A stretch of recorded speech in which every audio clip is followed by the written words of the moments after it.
Come to the September meeting of the Waikīkī Neighborhood Board. I'm afraid I counted a little bit short on setting up tables tonight, but next month we'll have one more table. Should anybody need water tonight, the community center has a box of water up here on the stage.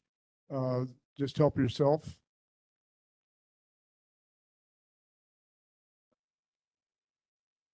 Okay, first on our agenda would be the Honolulu Fire Department. Do we have a fire department representative? I don't see one. We'll move up to Honolulu Police Department. Welcome, Lieutenant.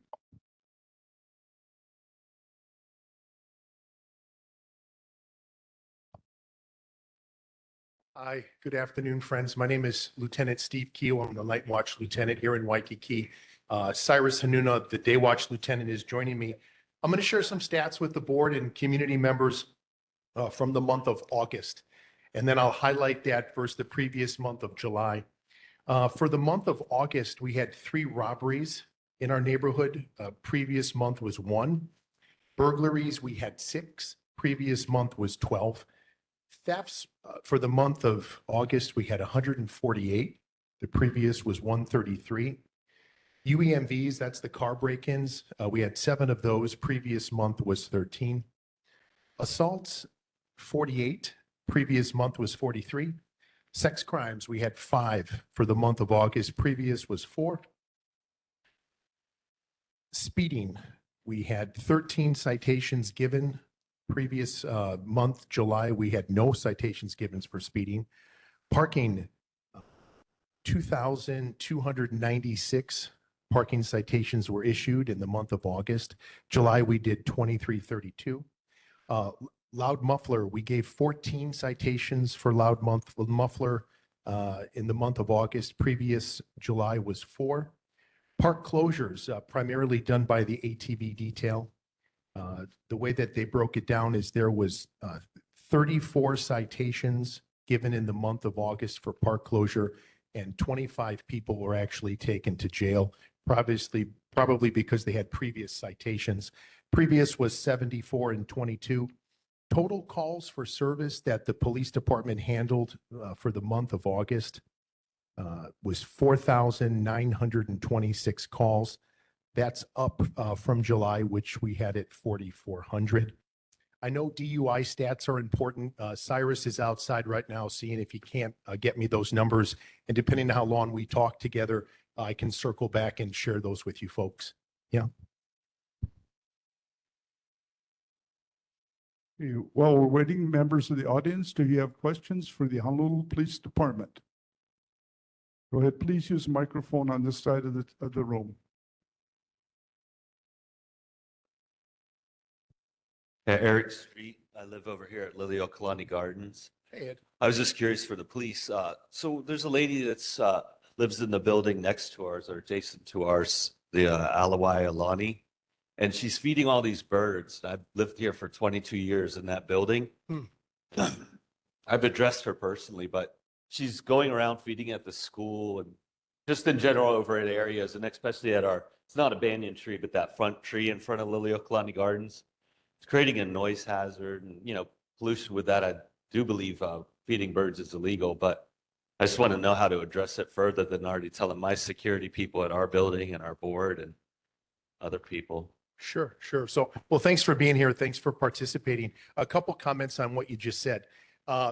If there are signs posted from the city and county in various parks that say don't feed birds and someone is actively feeding the birds, then you can certainly give us a call. We'll send an officer by, and if we witness that, then we can address that.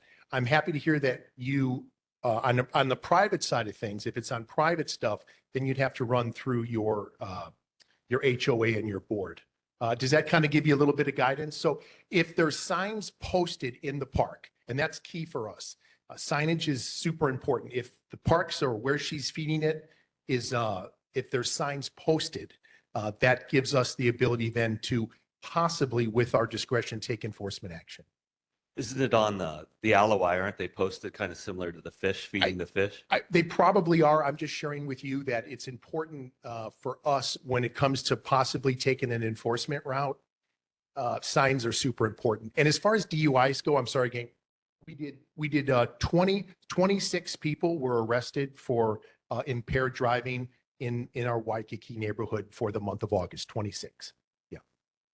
On suspicion of DUI. Yeah. Okay, that answers my question. If anybody's in this area and they visually see her or whatever, please ask her to stop or. Sure, sure. Thanks for being here. Yep. John? Hi, Lieutenant. You missed last month's show, and we had a lot of comments about the zoo noise. I just want to say thank you. It's gone down. We only had one slip, which was Labor Day weekend. The Saturday morning of Labor Day weekend, we had one of those guys blasting the music. But every other day, I've observed out of my lanai, like blue lights out there. So it looks like whoever's on that, in that sector on his downtime stays there. I don't know what the procedure is, but it's much better. So I appreciate it. I just hope it stays, because every time I have a habit of jinxing everything. And every time I say it's great, the next day it's like the biggest disaster ever. So thank you. John, thank you for being here. Thanks for your comments. Thanks for the feedback. Last month, it's just the way my work schedule works. I'm not always working on the Tuesdays. So that's why I wasn't here last month. As far as the presence in the zoo parking lot, that is definitely a deliberate effort on our part to post patrolmen in between calls for service to see if we can't curb any type of behavior that's unwarranted regarding the motorcycles and the loud music and all this. And I'm glad you see an impact. We think it's been effective, but your comments, John, mean a lot. So thank you for sharing that. And we're going to keep it up. So don't worry about jinxing it. Yeah. Tim?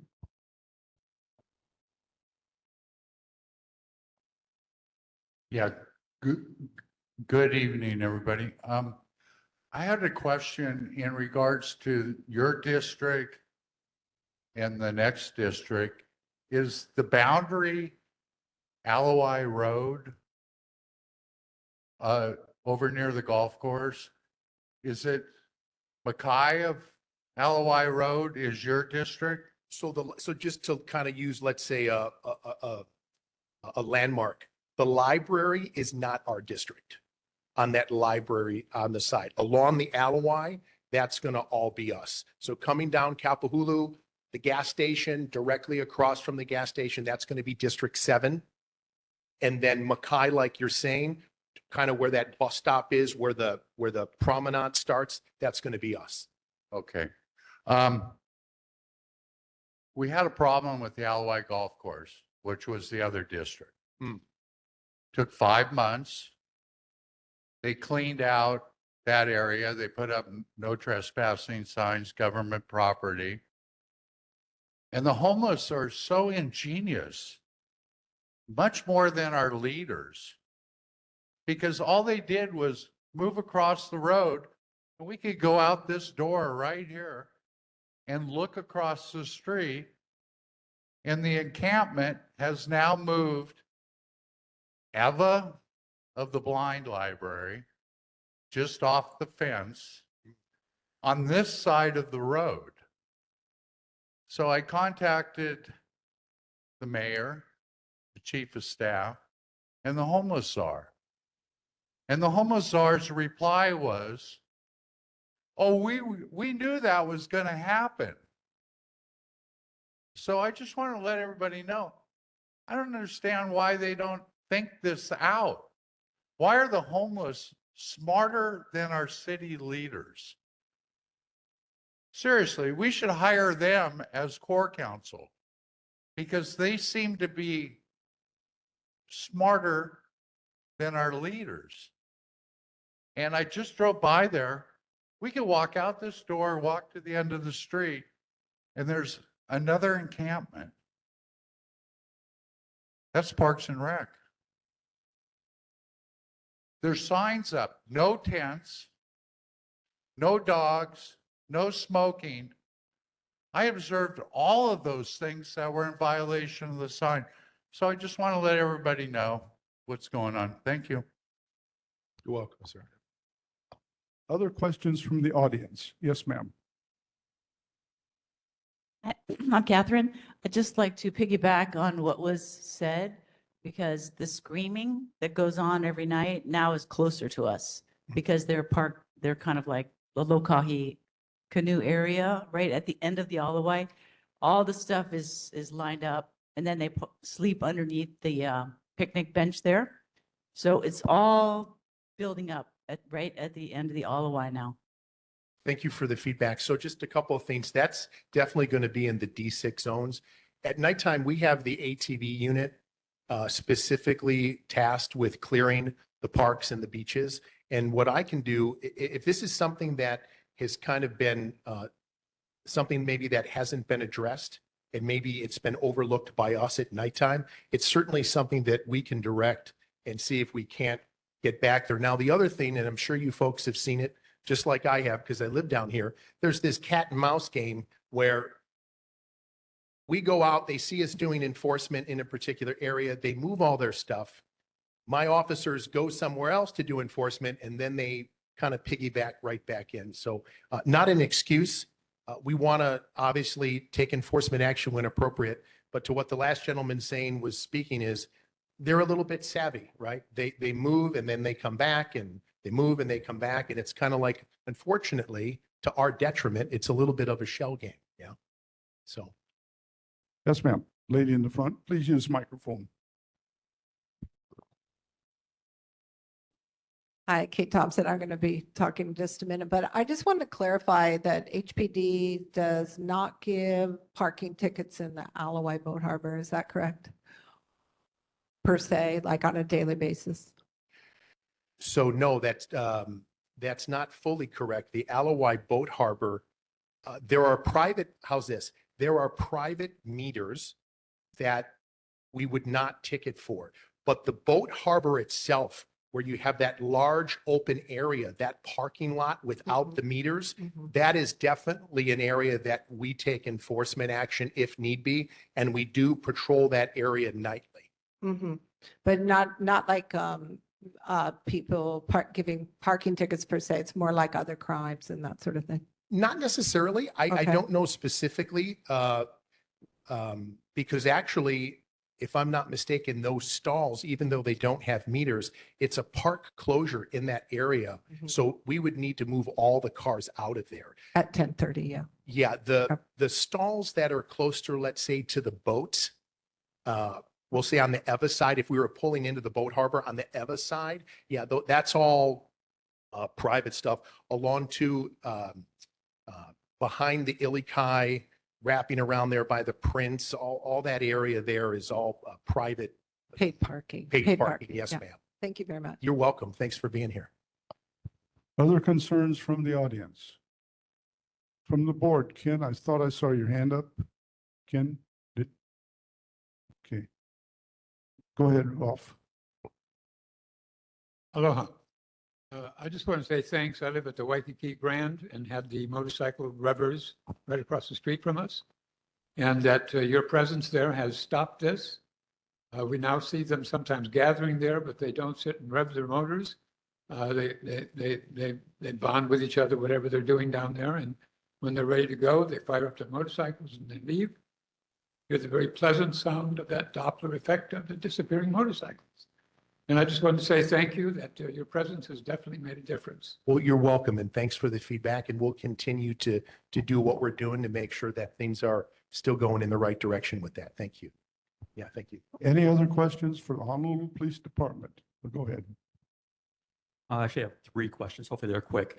Did you happen to bring ride-along request forms for the board members by any chance? I did not bring those forms, but do we have them? Do we? You did. So Realize there's a yes to Awesome. that. Awesome. Outstanding. And I got some info. I sent you some info too about that. Yeah. Awesome. Great. Thank you. And then a couple other questions, a little more involved, I guess. Does HPD believe in and teach their officers that a good police officer enforces the spirit of a law versus the letter of a law? You understand what I'm saying? So I can answer your question like this. Clearly, we're really in the customer service business in a way. So, of course, we want to instill in our officers the ability, one, to be good listeners. Because if you're not a good listener, you don't know what is going on in the situation.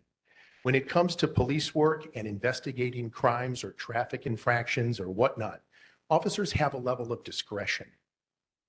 They can still share the aloha spirit and give a traffic ticket, or still give aloha and take somebody to jail. It's just a question of how that's all performed. I don't quite know the context of, maybe your follow-up question is going to be piggybacked based upon my response to the question you just asked me. But of course, the way officers interact with the public, the community that we serve, is super important. Yeah, so I don't know if that kind of navigates it for you. Now, discretion, I talked about that. There are certain criminal cases where officers are not given discretion on what to do. For example, related to domestic violence. If officers get called to any type of domestic violence related issue and it fits the criteria, there's no warnings or don't do that again, or maybe we can just talk this out. We shall make an arrest. It's one of those criminal statutes where we shall make an Awesome. arrest. Does that kind of help? Does that navigate it a little bit? Yes, thank you. You're welcome. Then the final question is the total cost for service. I'm just curious, is that only, for instance, 911 calls that an officer is dispatched to, or would that include something such as an officer gives a parking ticket to somebody? Is that considered a call for service? No. So great question. It's an approximated stat. Calls for service would mean where we're requested to assist. Officers will call off on certain situations, but that is actually dispatch calls for 911, and then we respond to those calls for service. Awesome, great, thank you. No, thank you for the questions. Yeah. Greg, you had a question?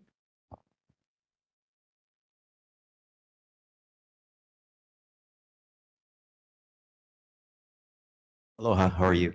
Good, sir. How you feeling today? I'm doing well, thank Good. you. I wasn't going to ask a question, but based on what I just heard, I felt compelled to come up here and just make a comment. I just read today a story in Civil Beat about one of your officers. I'm not going to name him. He's now retired, I guess, and he did a lot of overtime that they were looking into. I'm not sure if they're going to go back and reinvestigate. We talked about just a moment ago domestic violence. At some point, this is all public record, and it's in the story. There was a call for a domestic violence issue with him, with his wife. He was on video, and the police came and did not arrest. And because of that, she filed a lawsuit, and eventually there was a $300,000 settlement that was approved by city council members as a payout. So you just made a comment that we always would arrest on domestic abuse, but this is a clear example of somebody that not only was he not arrested, officers, maybe they knew him and they just chose not to, or they believed his version of a story, but there was a video that's very compelling. You can see him chasing her around and pushing her. It's a concern to me to hear you say that and then not hear the whole story of what's really going on the island, because domestic abuse is a real problem on this island. And we just had a murder recently, just in the news, of a man that killed his wife. So maybe you could just add a little bit more to our understanding of what's really going on in the background, so we understand while you say you're going to do something, there's a lot that goes on that's unfortunately not reported properly. And thanks to Civil Beat, we know more story. So appreciate if you could provide some more depth to the story.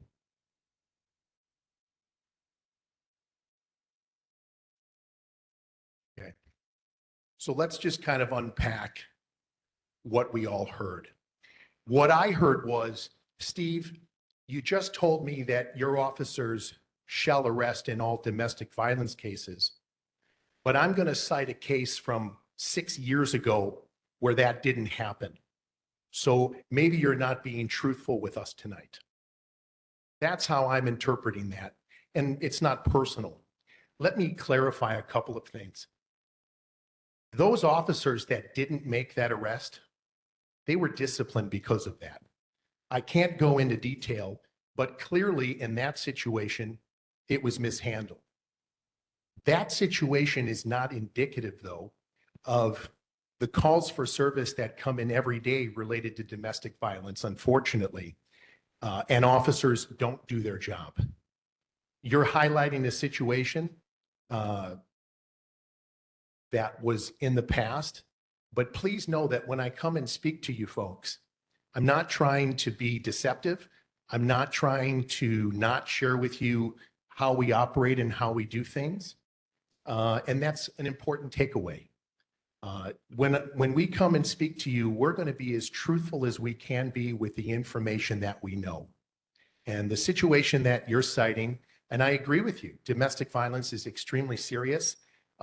The reality is, as a watch commander, we get several calls a night for arguments between couples that either live here or are vacationing here at the hotel property. And we always respond to those. We investigate them and we take the appropriate action. That's how I would respond to kind of your statement, maybe slash question. And when I come and speak with you folks, I'm going to be transparent and open. I've said things in this community center where I don't think what I said was well received, but I said it anyway. So please know that when you have an opportunity to speak with us, we're going to be as open and transparent as possible. I think that's the takeaway. And if officers do not do their job, there is always a consequence for that.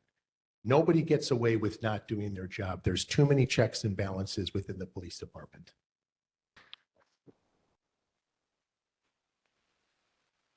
Members of the board, any further questions for the police department? See any hands? You just had one there, Glenn.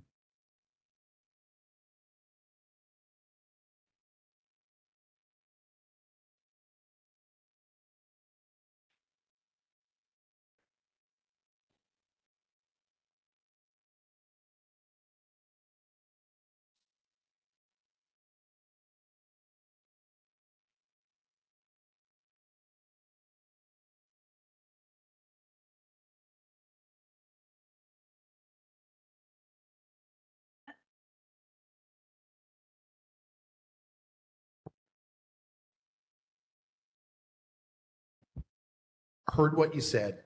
The takeaway here tonight is if you're implying that I'm deliberately being deceptive or omitting things to cover something up, I'm sharing with you that's not something I'm ever going to do. I'm not here to change your opinion. You seem like you're rooted in certain things, so I'm not trying to change your opinion. I'm just telling you that if we make the time to come and speak to you, we're going to give you the most up-to-date, truthful, non-deceptive answers as we can. I think one thing we need to remind everyone is that he's here to report on our district, Waikīkī. He's not here to represent all of HPD. He's not here to represent the whole police department. So some of these questions that we asked, and I think they were brought up last month too, are just too general. Like this needs to be addressed higher up. And so I have to agree, I don't find it appropriate to kind of inadvertently say you're not being truthful. So I apologize for that. No, again, I'm happy to be here, folks. I welcome the dialogue. I think if you can't say what you're thinking in this forum, when else are you going to get a chance to do it? So I'm happy to be here. And like I said, whoever is at the microphone in this uniform, they're going to be as open and transparent with you. And they may give you answers you don't like, but they're not going to be deceptive. So. Seeing no more hands. Thank you for being with us tonight. We appreciate it. We really appreciate the people on part. No, we're happy to be here. Thank you again, guys. We always appreciate the community's support and the support of the board. Thank you so much. I wonder, could you talk to this lady who was talking about the parking situation at the LOI? I think she's got a lot more questions you might be able to help her with, maybe by the side. Sure, we can make time for that if need be, not a problem. Yeah, Okay. if you could meet him by the side door, and he might be able to give you more information. Yeah.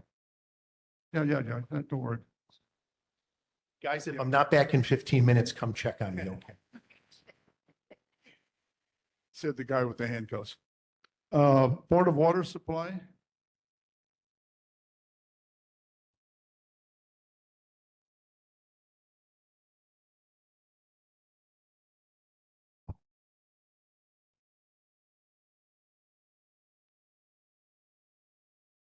Good evening, Dominic Diaz with the Honolulu Board of Water Supply. Not much to report this month. We had no main breaks last month, no current construction projects. Just a real quick general announcement. On September 20th, the Board of Water Supply is going to be participating along with cities, state agencies, and some private community organizations in the Imagine a Day Without Water event. This is going to be held at Windward Mall. So there's going to be interactive displays, educational opportunities, information on water, water conservation. There's going to be prizes, giveaways. They're going to be giving away some of those rain catchment barrels. Maybe you've seen some of the workshops we do. And again, this is September 20th at Windward Mall. And all that said, I'd be more than happy to answer any questions on behalf of the Board of Water Supply at this time. Do we have questions for the Board of Water Supply? Ken?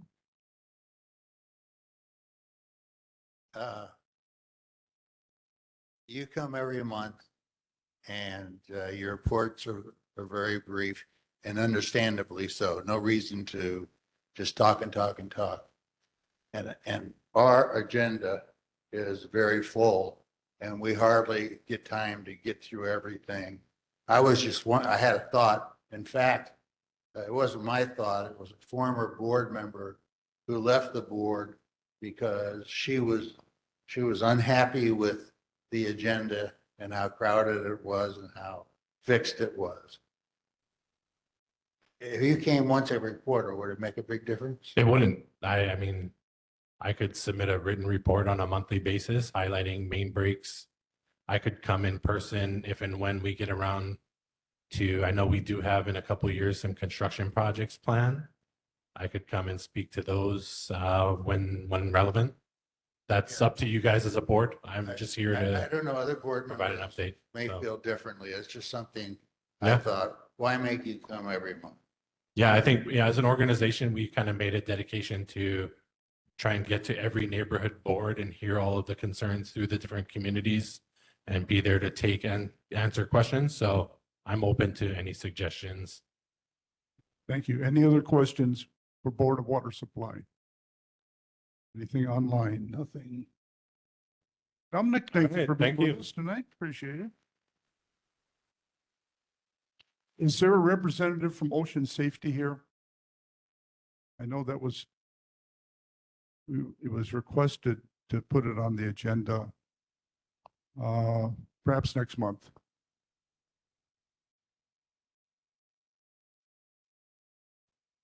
Ken, did you have something? I'd like to make a motion on it, back up just a bit, if that'd be all right. It's, I'm sorry. I wanted to make a motion, but I need to back up on the agenda back to where he was. It goes along the lines of what I was talking to him about. My motion, I think that the first group of people are designated in the neighborhood plan as I have to have them here. didn't So know that. I will check with the neighborhood commission and see if I have to have them here Okay, and get back to you guys. Yes. okay, thank you. Actually, I can tell you right now, it's fire and AHPD have to be second on the agenda, first on the agenda, and because they want to get them out as soon as possible. I Right. think I've emailed you before that water actually is not required by the neighborhood planner otherwise. Mahalo. Usually either you really need them or you don't, depending on what's happening. Okay, I don't see any ocean safety. Yeah, I'm sorry. I did mean to make a motion. Make a motion. But it's, I already did. I'll make it again. The Board of Water Supply provides us written material once a month and comes in person once a quarter, unless requested.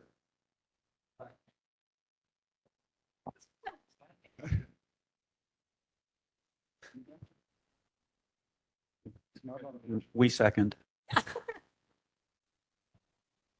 can I put that on next month's agenda so we agended it properly? Would you be willing to hold off until next month? Sure. Yeah. Absolutely. Make a note of that.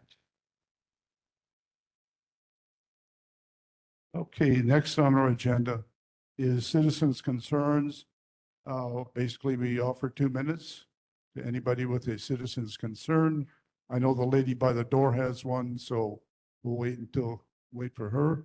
Anybody else in the audience has a citizen's? Yes, ma'am, with the blue shirt.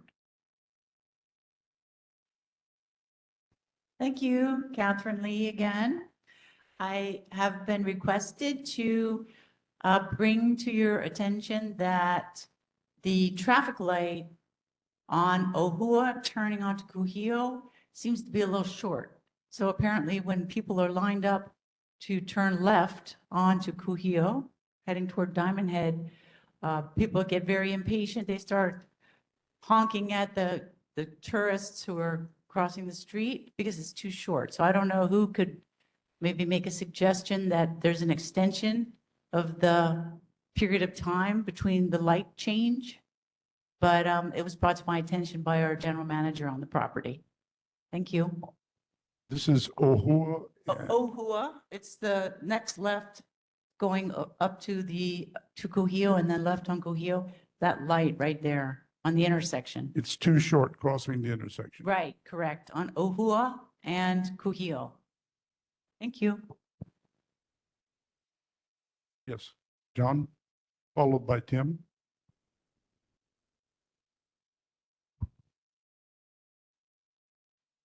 Everybody, we just wrapped up Safe and Sound round 3 and have some stats. It ended September 5th. For a 12-month period, I followed 968 arrests. I don't know how many people in this room have been arrested 3 times in their life. We had 64 people arrested at least 3 times in that 12-month period. One person was arrested 23 times, one 17 times, and so on and so forth, with little to no consequences. Those people arrested 3 times or more make up almost 40% of all the arrests at Waikīkī. 76% of the people arrested have indications they live on the street. So 76% of the people arrested of these 968, if you check their backgrounds, they have citations or arrests for things like park clothes, sit lie, camping, and all that. So if somehow we had a magic wand and eliminated all the people living on the street in Waikīkī, we'd probably need maybe 1 cop in Waikīkī. I just want to stress the burden that this repeat offender thing, whether you're homeless or a millionaire, has on our police department and our community. And we're constantly fighting a very small handful of people in the legislature and everywhere. They have all this juice. They don't care about the community.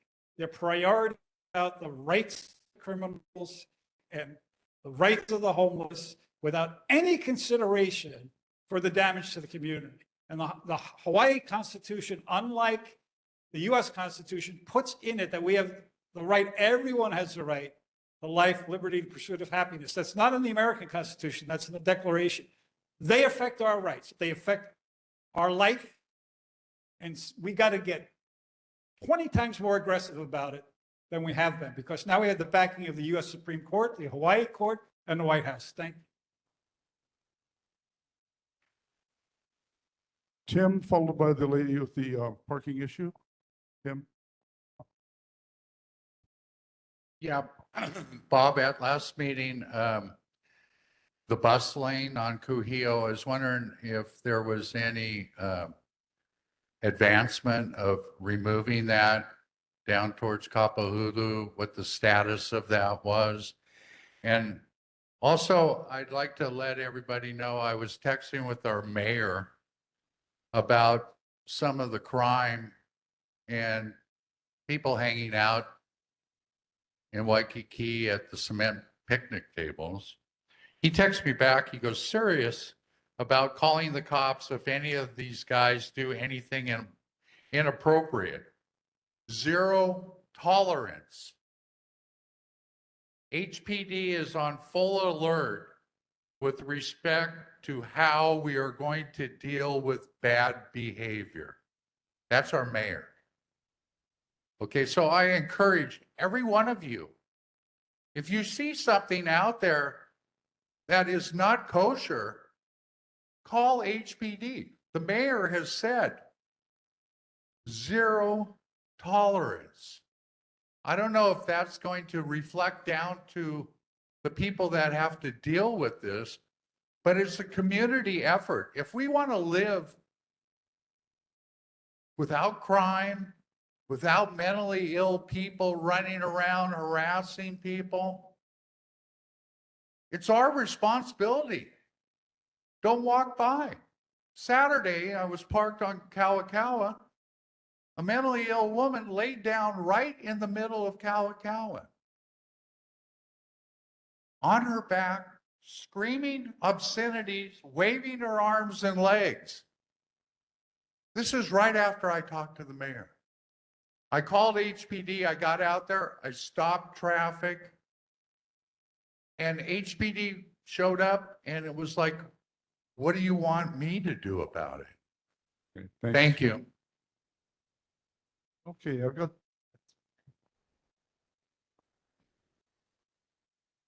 Aloha, Chair Finley, board members. My name is Kate Thompson. I am a semi-retired registered nurse, and I have a boat in the Alawai Boat Harbor. And I've had my boat there for 25 years, and I'm really concerned about an issue is that the only parking enforcement that we have in our harbor is towing. And in 2022, the DLNR chair, Suzanne Case, told the legislature that doe care officers are the people that are supposed to give tickets, because the ledge was asking, how come the harbor agents aren't giving the parking tickets? Because they used to. And they said, well, they found that they were arbitrary and things, so we don't let them give tickets anymore. But doe care officers give tickets. But they really hadn't been doing that.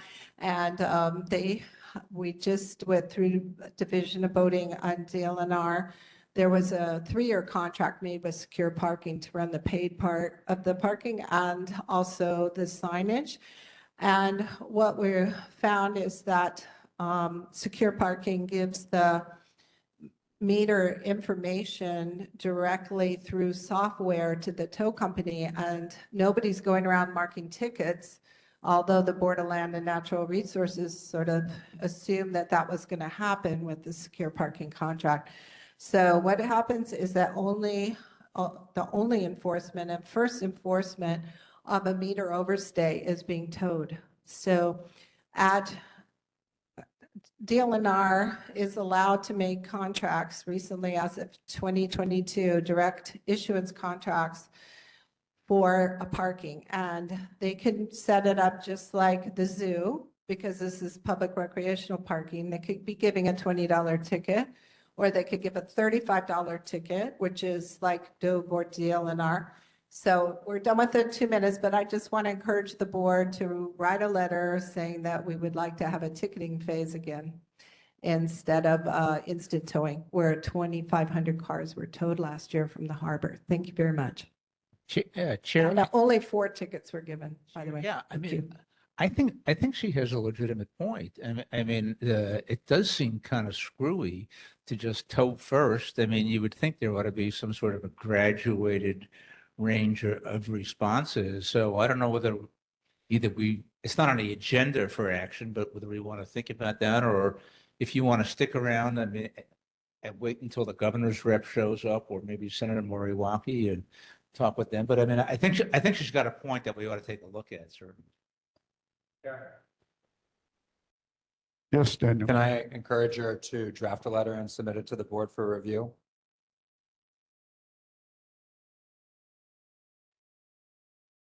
The letter you would like us to, yes. Yeah. Yeah. Thank you. I have Mr. Chin online who would like to make a,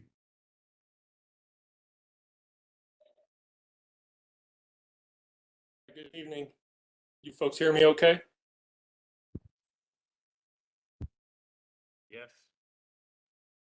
Yes. All right, thanks. Aloha, Chair and board members. I want to provide a quick update on the upcoming town hall being organized by the mayor's office regarding our community effort to end late night garbage pickups in Waikīkī. As many of you know, overnight refuse collection continues to create noise, safety, and quality of life concerns for residents, especially our Keiki and Kapuna. The town hall is now confirmed to be scheduled for Wednesday, September 24th, 2025, from 6:30 to 7:30 p.m. at this location, the community center right here. This will be an important opportunity to press for solutions directly with city officials and private haulers. One question I will be asking the mayor's office is to confirm exactly who will be in attendance. It is critical that those with actual decision-making authority are present, as well as those whose agencies or contracts are often cited as reasons why these pickup hours cannot be changed. Without them, this discussion risks becoming another listening session with no real outcome. That's why I'm also asking tonight, will members of this board be attending? And will you stand with residents in supporting an end to late night garbage pickup in Waikīkī? A strong show of support from this board would send a clear message that our community is united and expects results. I also encourage you to share the town hall information with your networks. For anyone who wants more details or to be added to the existing email correspondence with the mayor's office, you can text 1-516-778-7483 or search for the Reddit group Waikīkī Trash Talk. Mahalo. Thank you. Board members, did you all get that information? I'll also in the chat just for future reference if people need it. Okay. Yeah, Greg.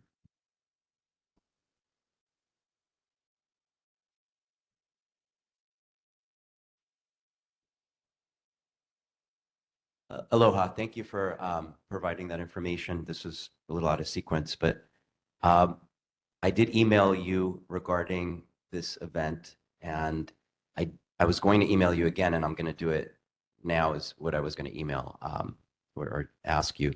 An hour, I think, is not sufficient time to provide. I think an hour and a half, 90 minutes would be more appropriate. And 1 hour goes by very quickly.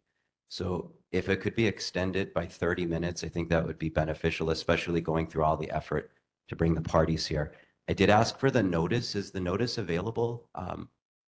If you're still online there on Zoom, is that notice available to be provided to the community? Because I haven't seen it yet. And this is Greg Misakian. I'm sorry I didn't identify my name. Yeah, I mean, I'm not really the one spearheading this thing. I'm just one of the recipients as well. So this is kind of my way of letting the public know. I don't have any formal channels to post a notice anywhere. If somebody else does, I would greatly appreciate it because I would like to get the word out. I'm just using Reddit and this email thread. That's the only resources I have. Okay, I thought you were one of the organizers. I apologize. So you're one of I saw many names on the email list. So you're one of the participants. No, I'm a community member as well, Greg. Got it. Okay, thank you. Sorry about that. Thank you. Okay, thank you. Sorry about that. Other community concerns? Other community concerns? I thought I saw a hand in the back. I didn't. No, go ahead, Greg. Hold on a second. Just to follow up on what you had said. So if we come up with a resolution next meeting, basically what you're saying is they're towing cars, but you used as a good model the zoo. Not put words in your mouth, but you think that would be a good model, city and county, Department of Enterprise Services, whatever, where they give them a fine and then they tow or whatever. Okay, I just want to be clear on what we're going to be looking at maybe next month. Thank you.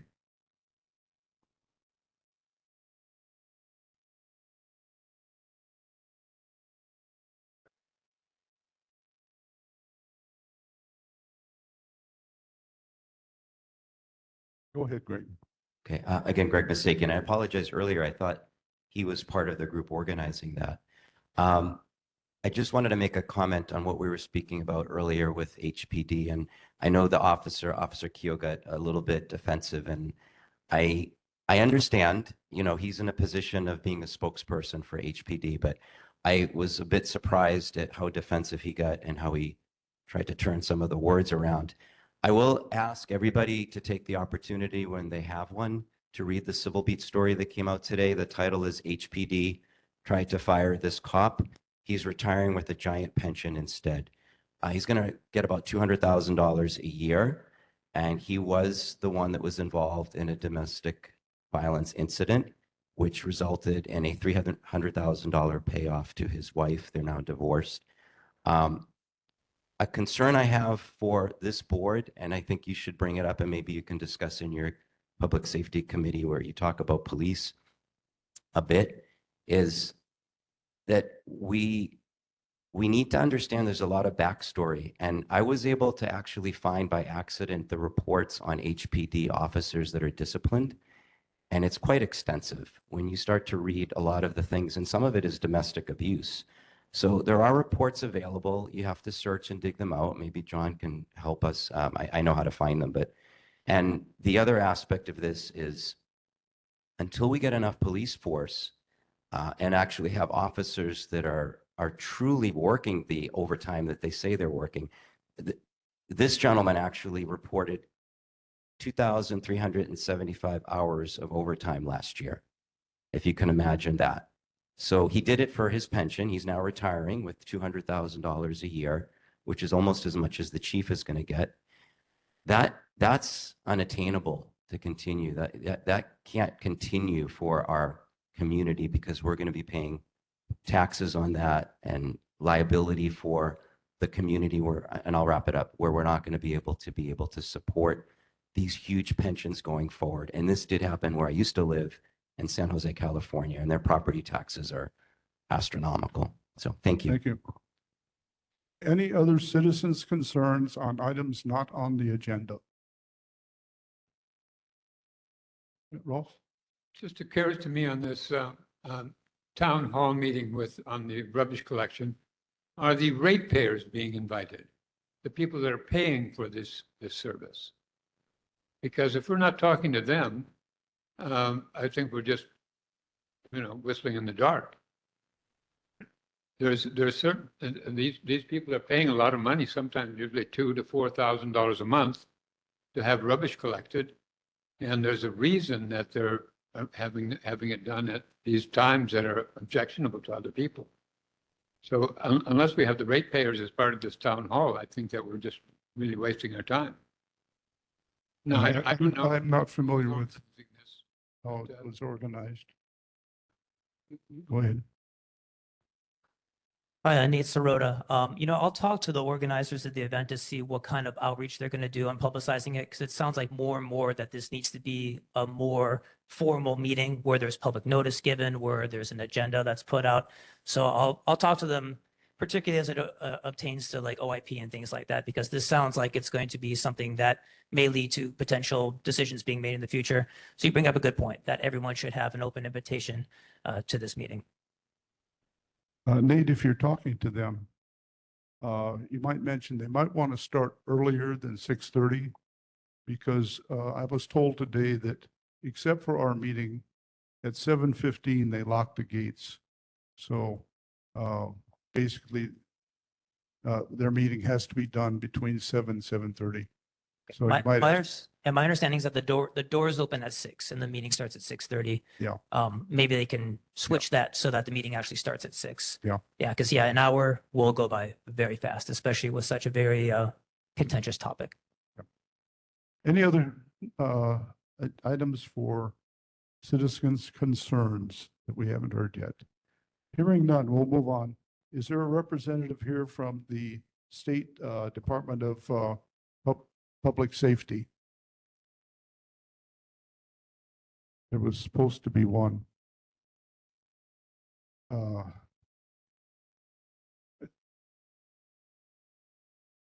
This was the presentation we had in, I believe, August, wanting to add additional safety items to Waikīkī.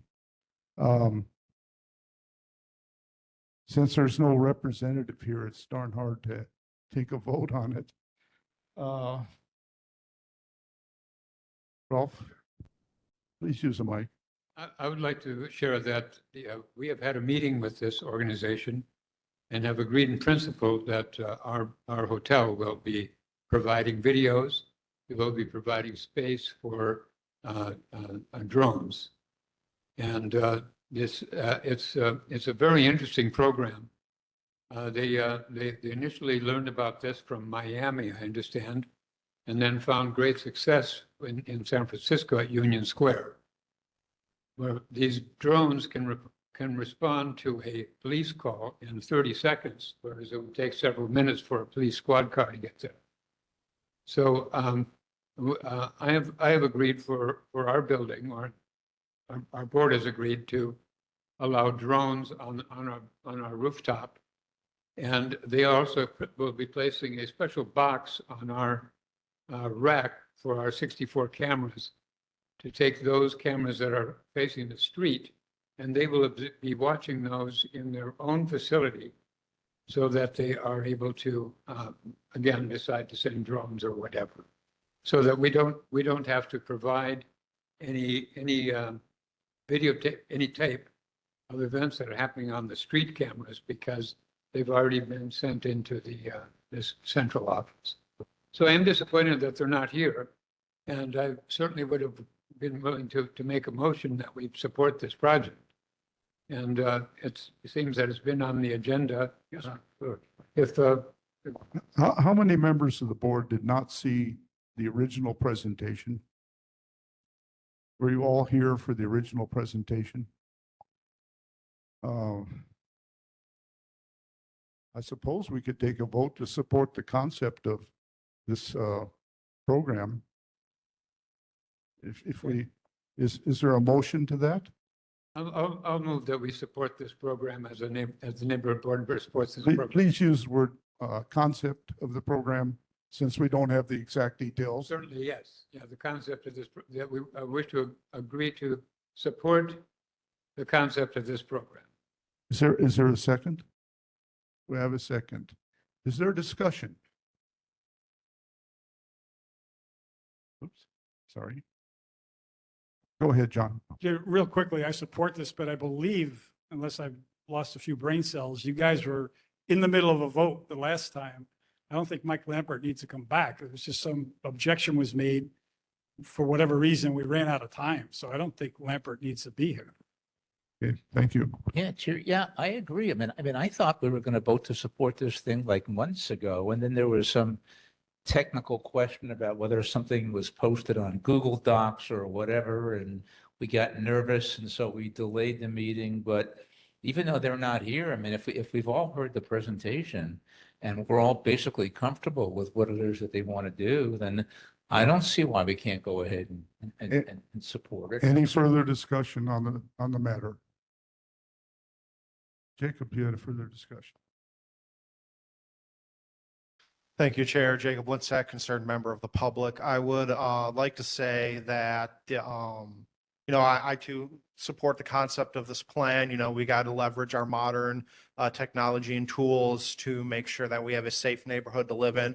However, I would like to continue to emphasize that we need proper cybersecurity safeguards to protect the data that's being collected, and we need to ensure we build in from the ground up strong privacy and civil liberties concerns, because as we see repeatedly abroad and here at home, it's very easy for malign actors to come in, take and manipulate this data, and now good citizens like ourselves are being affected and negatively impacted, and that's going to reduce trust in law enforcement, and it's going to lead to a whole host of complications.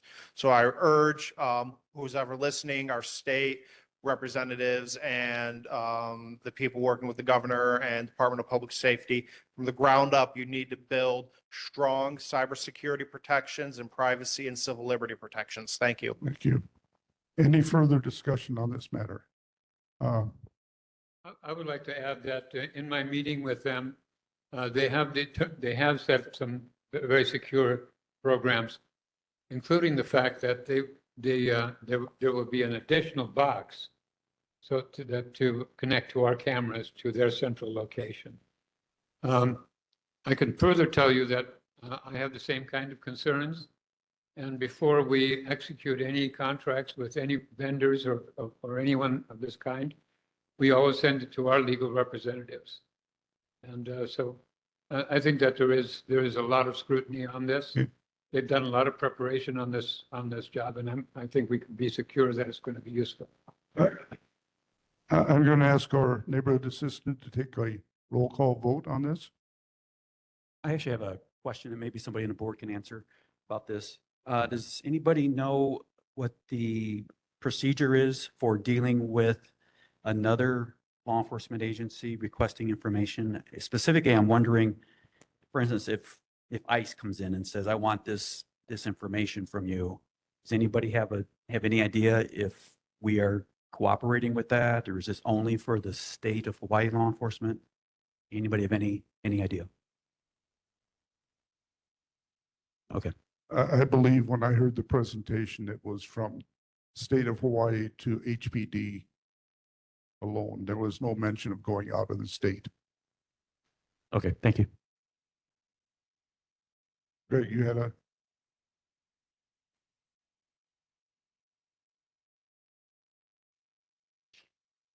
Greg Masakian, I just have a question.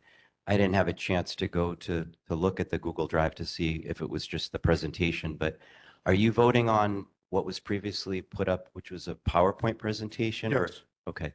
And the one thing behind that would be, and I think it's part of what some of the dialogue is the words and the procedures and what's going to actually be done. So while someone puts up a PowerPoint presentation and shows some drones and a room that's going to be the logistics area with all the equipment, that's great.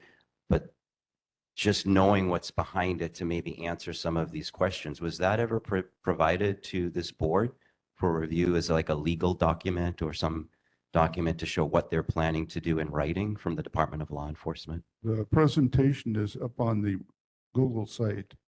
As I understand it, it's on the agenda, so we can take a look. So maybe just make sure that that's embedded in there. That's all I'm saying. Thank you. Any further questions? Any further discussion? Please take. Okay, when I call your name, please say yes, no, or abstain. Anderson? Yes. Okay, Nordahl? Yes. Okay. Orazio? Okay. Erdercheck? Okay, Finley? Okay. Tim Height? Yes. Okay. Daniel Jacob? Yes. Ken Jacob? Mers? Okay, Soroto? Yes. Smith? Yes. Shannon? Okay. Yes. And Worth? Okay. Yes. Okay. This motion passes. Thank you, everybody. We'll move, and if you want to take a look at the presentation later, it is on the agenda where to find it. Next, we have Oahu's schedule of major parades and street events. And as usual, the times that are quoted here are approximate because they may start setting up 30 minutes or so ahead and close after the event is over. First one I have is on Saturday, September 20, 2 p.m. to 1 a.m. Aloha Festivals, Waikīkī Ho'olaulea Street Event. The next one is Saturday, September 27th, 8:30 a.m. to 1 p.m. The Aloha Festivals Floral Parade, I believe it's the 79th floral parade in this event, or 79th year. Sunday, September 28th, 5 a.m. to noon. We have the Honolulu Century Bike Ride, mostly on East Oahu. Doesn't affect Waikīkī all that much.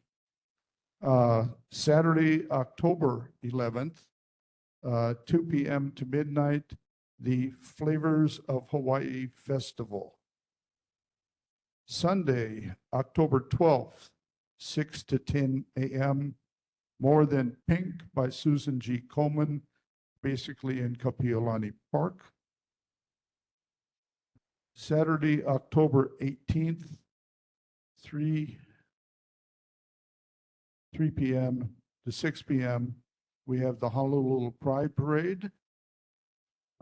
Saturday, November 8th, 2 p.m. to midnight, the Oahu Festival. Sunday, November 9th, I'm sorry, 5 to 11 a.m., the Val Nosako Half Marathon, basically in Kapiolani Park. I put the November 4th in because our meeting in November will be on the 4th, so I want to make sure that we're aware that there'll be an event in the park and lots of runners and marathoners running around. Sarah, you had a question. I guess two things just along the lines of what Member Jacob said is that we seem to be consistent about what events we include. Sometimes we include things that are not even related to Waikīkī. And the fact that we're going into November 8th and 9th, I just want to make sure that we're consistent, and that way some events aren't getting preferential treatment than others. And also for the sake of time, since we are short of time, keeping it longer is worse. And that hopefully we can, moving forward, we can actually include the link, because a lot of these events actually start closing. Those streets start closing an hour and a half to 2 hours before the event, they have posted time. So those things. Thank you, Sarah. Okay, applications for liquor license. The Ina Steak and Seafood, 342 Lure Street, second floor, going for a Category 2 license. And I'm sorry, this hearing already happened in August. The next one, International Marketplace, a special one-day event, October 11th from 8 a.m. to 4 p.m. And I got one in the mail today. The Cajun Crab, 226 Lures, is going for a special license until their license can be considered from October till December. I think Cajun Crab used to be on the corner of Cohio and Seaside, where there's a steakhouse now. I guess they've moved. Next on our agenda, elected officials. First, we have our mayor's representative, Nola Miyazaki. Nola, welcome. Thank you for coming every month.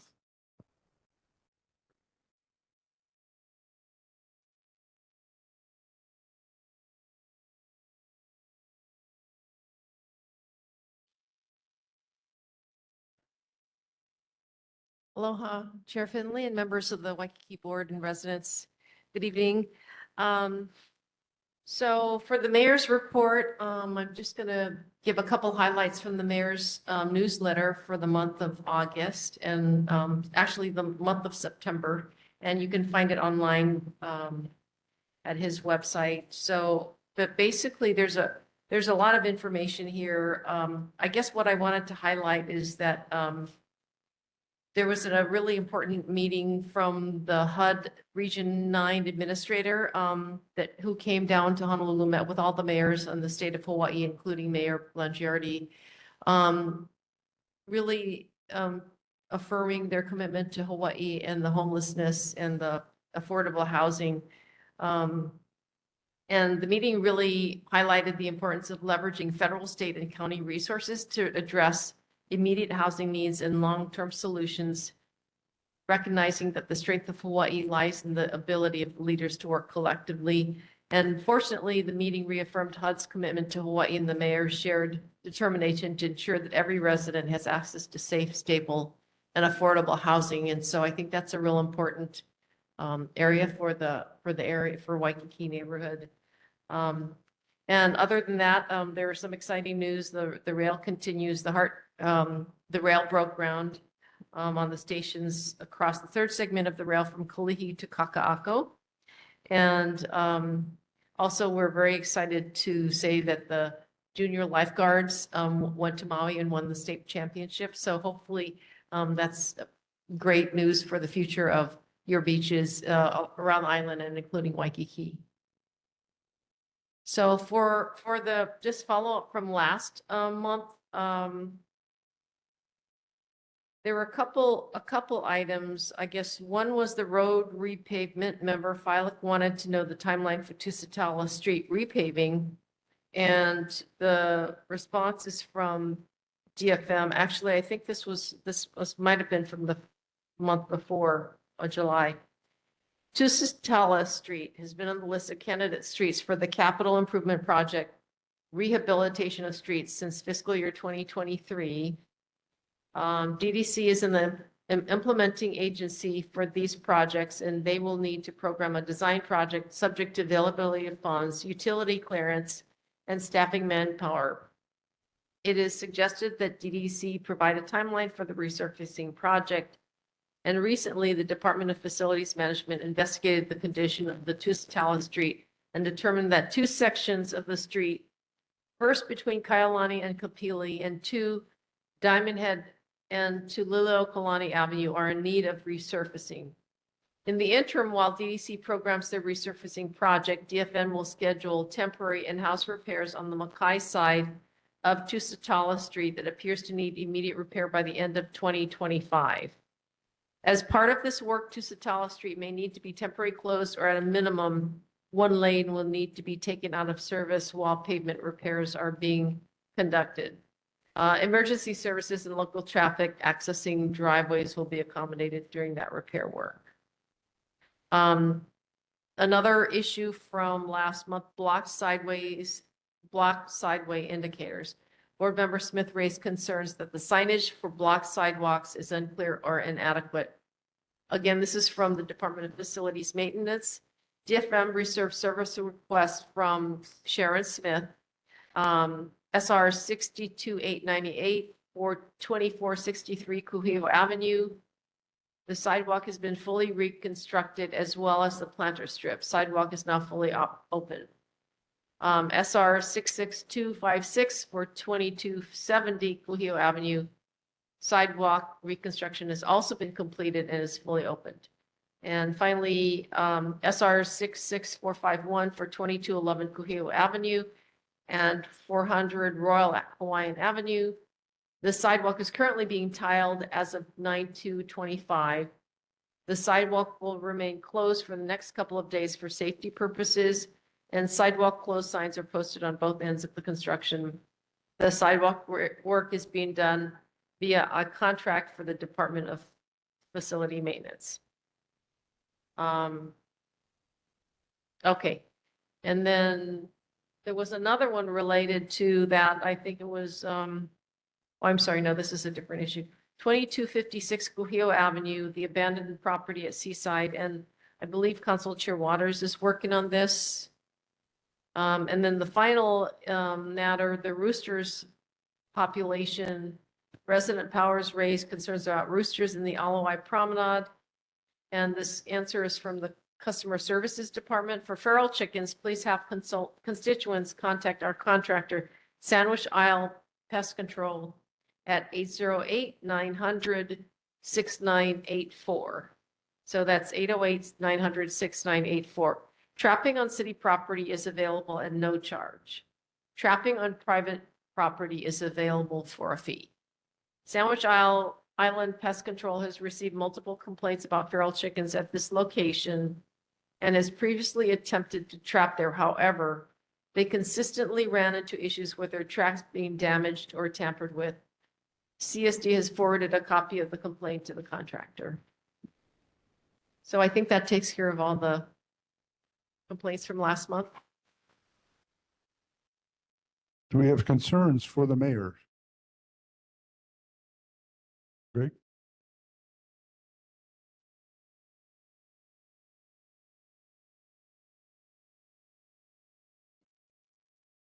Aloha, Nola. How are you? Greg Masakian.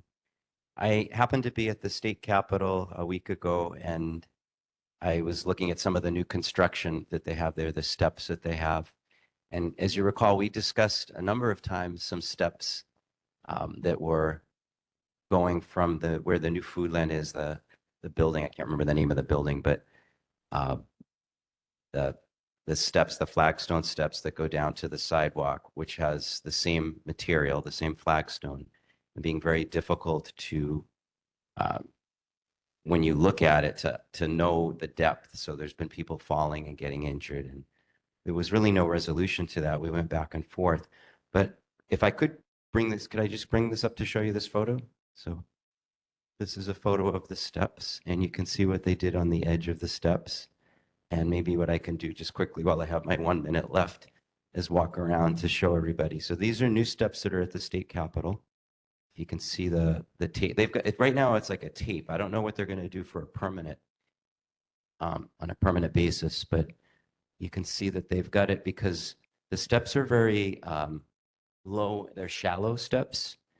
And if you walk down on shallow steps, as anyone knows, when you're used to certain levels of, depths of steps, you can get tricked, especially if they're all the same color and there's no contrast. So you go to take a step and the next thing you know, you tumble down. The state capitol recognizes this as an issue. So I'm hoping that you guys can bring back that issue. I haven't had a chance to follow up with additional emails, but I'm not on this board anymore. I do serve on other boards. I'm always concerned about public safety and public concerns. And for Kukua Council, we're going to have actually a program this month to talk about citizen concerns coming up in September. So if you could, that still bothers me that never got addressed. And this shows that there's a way to address it. Okay, thank you. Other concerns for the mayor? Oh, go ahead, Jeff. Hey, Nola, I don't think it's been fixed, but the Kalakaua statue fountain at the Triangle Park where Kuhio breaks from Kalakaua, last I checked, it wasn't functioning. It was dry. And if you could just follow up and let us know they usually have to order parts from the mainland. I know it takes forever, but if you just provide an update on that. And then also and I was going to bring us up on my sub-district report. I'll just bring it up now. Just a status on any building permit that was issued, and if it was issued for the property next to 1717 Alawai. It's a one-story white building, had graffiti. They got rid of that. And I know at one time they had building plans for it. I don't know if those have been submitted, but if you could just check on the status of that, I'd appreciate it. Okay, we thought it was handled last month by one of the other board members. Oh, I'm sorry. Maybe I missed that. Okay, we'll report on it again, but I think it was responded to last month. If it was, that's fine. My apologies. I'll look at the minutes. My bad. Thanks. Jacob. Aloha, Nolan. Thanks for joining us again this month. Really appreciate it. I would like to convey two messages. First, I am profoundly disappointed in the mayor's comments a couple weeks ago about the future of the Waikīkī Memorial Natatorium down the street from us that commemorates those who served and sacrificed in World War I. That is a very important piece of heritage that the city has long neglected, and especially after passing a multi-billion-dollar annual budget that we can't scrape together, comparatively a few $1,000,000 to restore this incredible piece of our heritage just seems like an incredible oversight. And, a lot lately, especially from some of the laws the governor signed at the end of the state legislative session, we've been talking a lot in the city about historic preservation and the role of that is. And it seems like when it comes to some really important pieces of our heritage, we're not focused on really what's important. We've lost the Falls of Clyde. We're at risk of losing the natatorium. So I think we need to recalibrate here and really focus again on, what is important. That being said, I would like to continue to support the mayor's proposal to remove power from the Honolulu Police Commission to appoint and fire the police commissioner. I do believe that power should directly reside with the mayor to enhance public accountability. Right now, the Honolulu Police Commission continues to just let us down time and time again. They are often too late to what's going on. They're unfairly, I don't think they're really good at their job overseeing the police department and the police chief. It'd be better if we abolish the commission, but at least remove their power to hire and fire the police chief. That should be the mayor's power to make a nomination to the city council approves, and mayor can fire for cause. So just like to continue to support that. Thank you. Okay, thank you. Daniel, followed. Hi, Nola. I gotta express my dissatisfaction with how Kuhio sidewalk repairs have been going. It's been like 6 weeks now, and the sidewalk is like completely bust. I don't know if they were part of the projects you mentioned just a moment ago. They must have been fixed today, because I know yesterday when I walked Kuhio, it's bad. There's one particular spot, I wish I knew the crossroads, that you literally have to walk into the bus lane. Because, and it's dozens and dozens of people are walking into the bus lane to get around the portioned off sidewalk. And I wouldn't be surprised if the bus drivers aren't complaining about it, because I've heard them honk. But 6 weeks and at least half a dozen locations, you can't walk. They're on, mostly on the Malka side of the street, but a couple on the Mackay. And it's just, I don't understand why it takes so long and why it was done so piecemeal. If it's going to take that long, you'd think you'd focus on one area, get it fixed, and move on to the other. But I've got to imagine there's a better way to keep our sidewalks from taking 6 weeks to repair. I think if you can give us the specific locations, I don't know All down Kuhio. If you drive, I mean, I really encourage you just to drive down Kuhio once, and you'll see it covers 500 yards or more. I mean, 5-6 blocks. I see you nodding, I think between Seaside and Royal Hawaiian is the area you're talking about. Yeah, so sorry, Corey here.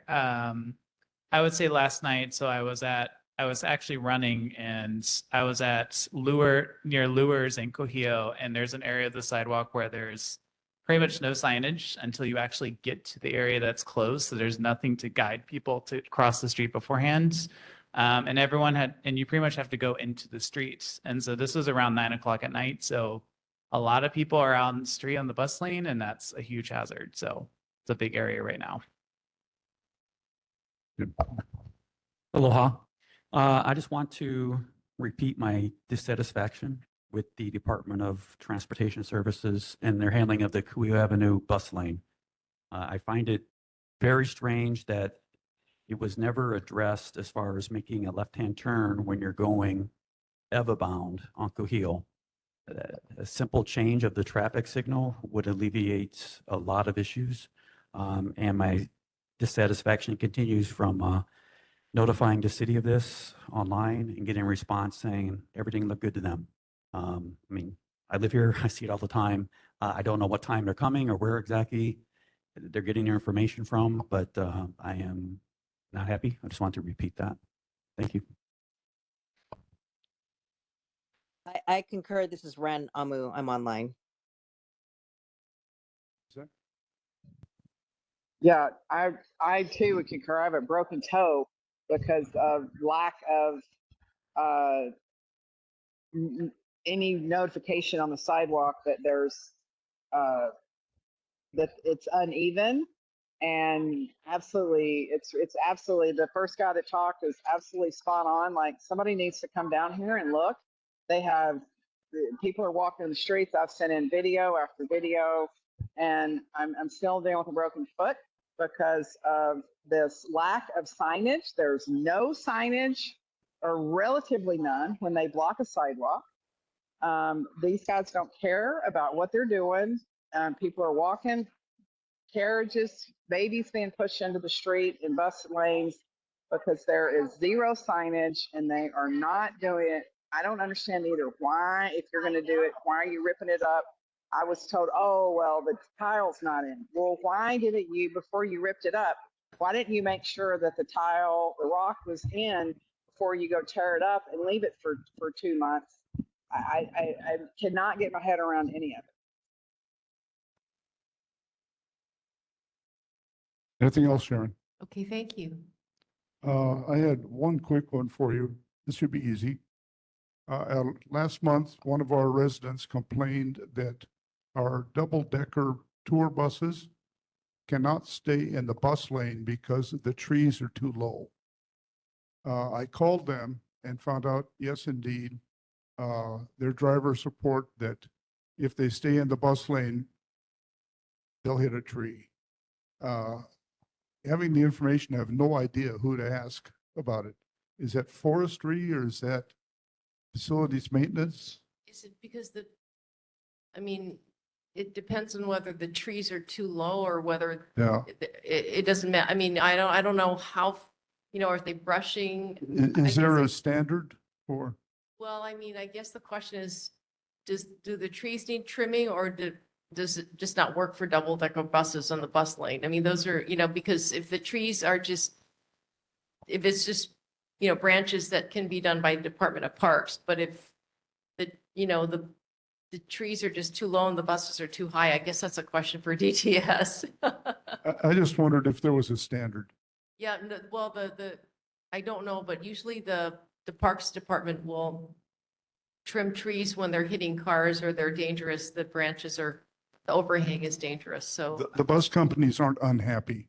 They know which ones to dodge, but Yeah. I just thought, since somebody complained from our audience, I did follow up with the bus companies. Any other questions for the mayor? Seeing none. Oh, yes, you had something. Please use the microphone.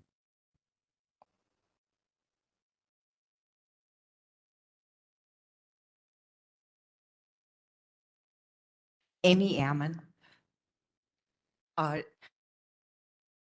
Mr. Finley, you said, is there a standard? That question was not answered regarding the height. Well, that's what she's going to find out. If there is a I standard. don't have the answer to that. We don't either right now. We'll wait till next month.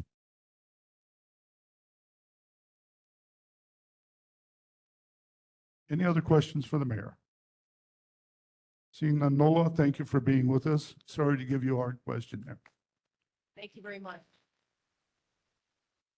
Okay, do we have a representative from Councilmember Waters? I know he's on the mainland. Aloha, Chair Finley, and members of the Waikīkī Neighborhood Board. Adam Dew from Council Chair Tommy Waters' office. Tasha Luke from our office mailed out our September newsletter earlier today to the board members. Can also be found on Chair Waters' website. You can find Tommy's website on the Honolulu City Council's website. Our office did receive 2 constituent concerns about this past weekend's summer festival that shut down Kalakaua. That resulted in hours of traffic backlog for hotel workers and tourists. We've asked DTS and HPD to look into the traffic management at the intersections, and we'll report back at next month's meeting. The Army Corps does have their Kalia Road repair project, which began in March and is scheduled to end in November. That may have contributed some with the backlog of vehicles trying to exit Waikīkī, and we're asking the departments to look into that as well.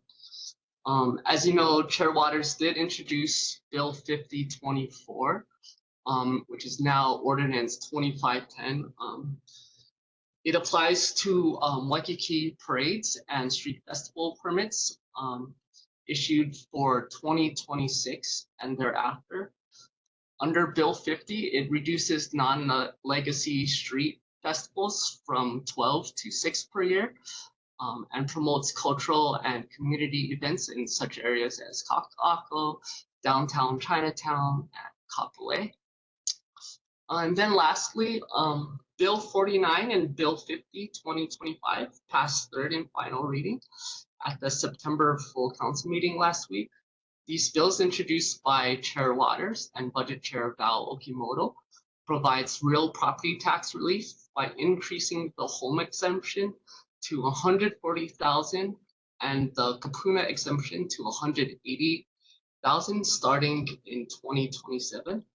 Both these bills raise the home exemption by $20,000 for homeowners under 65 and those 65 and older. This translates to hundreds of dollars in property tax savings each year. And with that, I'm happy to take any questions back to Chair Waters. Do we have questions for Chair Waters? From board members first. Aloha. I have a question. I was wondering if Councilmember Waters would be able to introduce an ordinance requiring anybody who enforces a law in the city and county of Honolulu to be required to identify themselves. Is that an ordinance he'd be willing to introduce to city council? Thank you for that question. I'll follow up with Chair Waters and I'll get back to you. Thank you.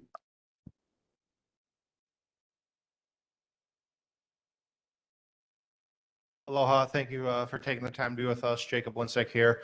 When Council Chair Waters gets back from his travel, would love to see him at our next neighborhood board meeting next month. It's been a little bit since he's been here in person, so love to hear and talk from the council chair in person.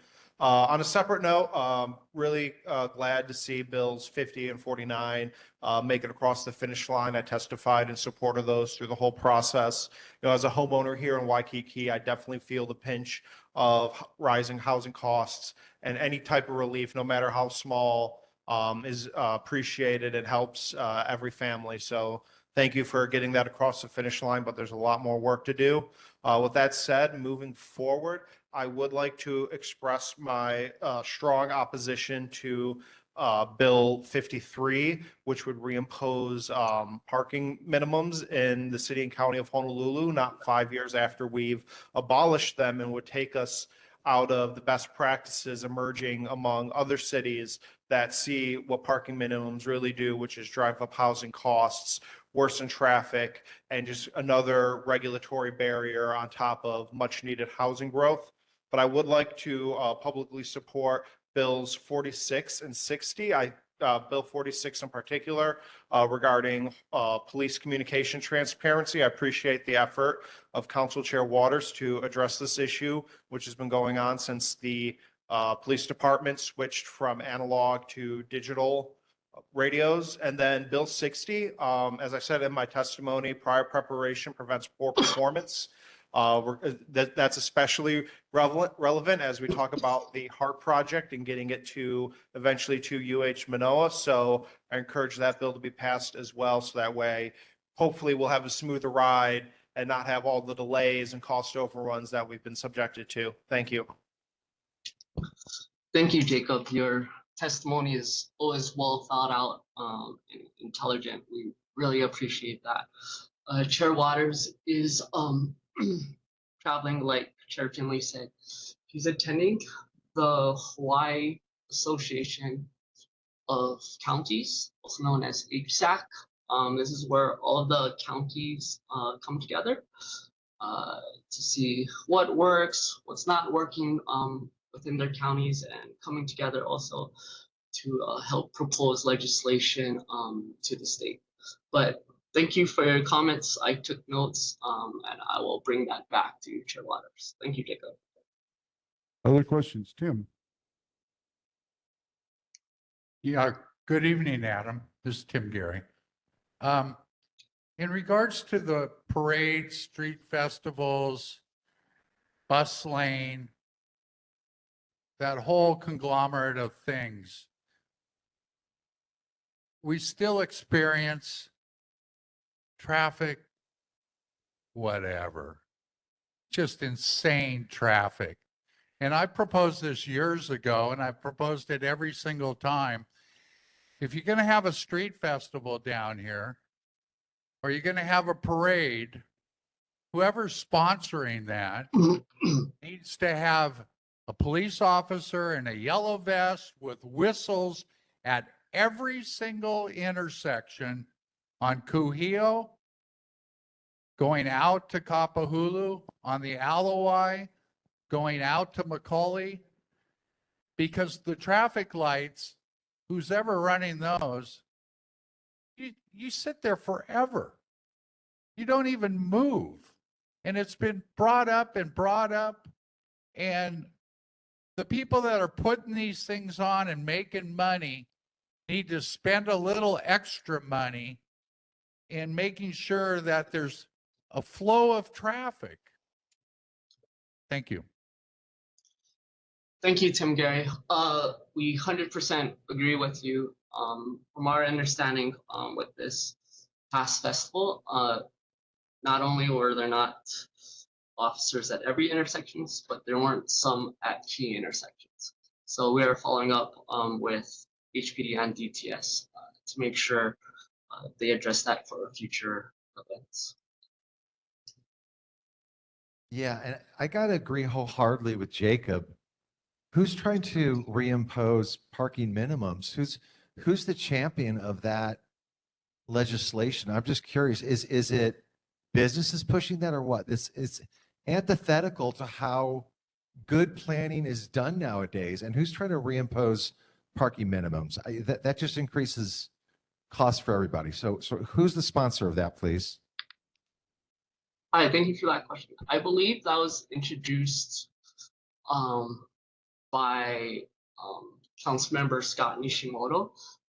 Many constituents in his district, part of his district covers Waikīkī, Macaulay. I believe many constituents in his area has requested.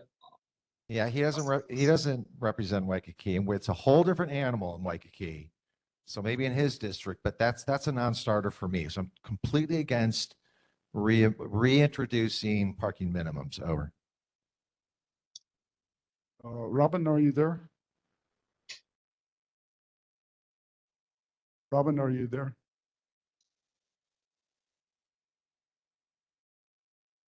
I don't have my glasses on to read the name. I raised my hand, Ren Amu. Go ahead, please. I just wanted to say thank you for increasing the real property tax exemption. Now we just need the feds to increase. Thank you. Any other questions for Chair Waters?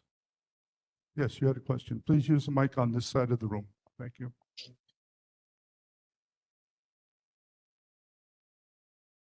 Amy Ammon. I had a piggyback on her question. There were property tax exemptions. I'd like that reiterated. It was 120, 140, 180. So it increases the existing property tax exemptions by $20,000. So I believe it's currently at 120 and 160. The 160 is for Kapuna elderly above 65 and would raise it to 140,000 and 180,000 to Kapuna. Raise it to 180 to, I'm sorry, 140 to 180 for who? I believe you're under the age of 65. So it would, if you're a property owner who lives at the property, it would increase your home exemption from 120,000 to 140,000. That goes into effect when? Next in 2027. Thank you. Thank you.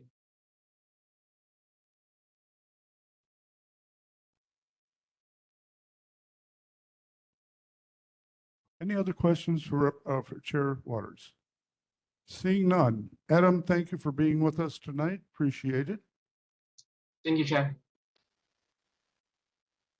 I don't see anybody from Senator Moriwaki's. Am I Chair. mistaken? There is someone? Oh, okay. I was told there was Yes, nobody going to be. aloha, good evening. Thank you very much, Chair and members of the board.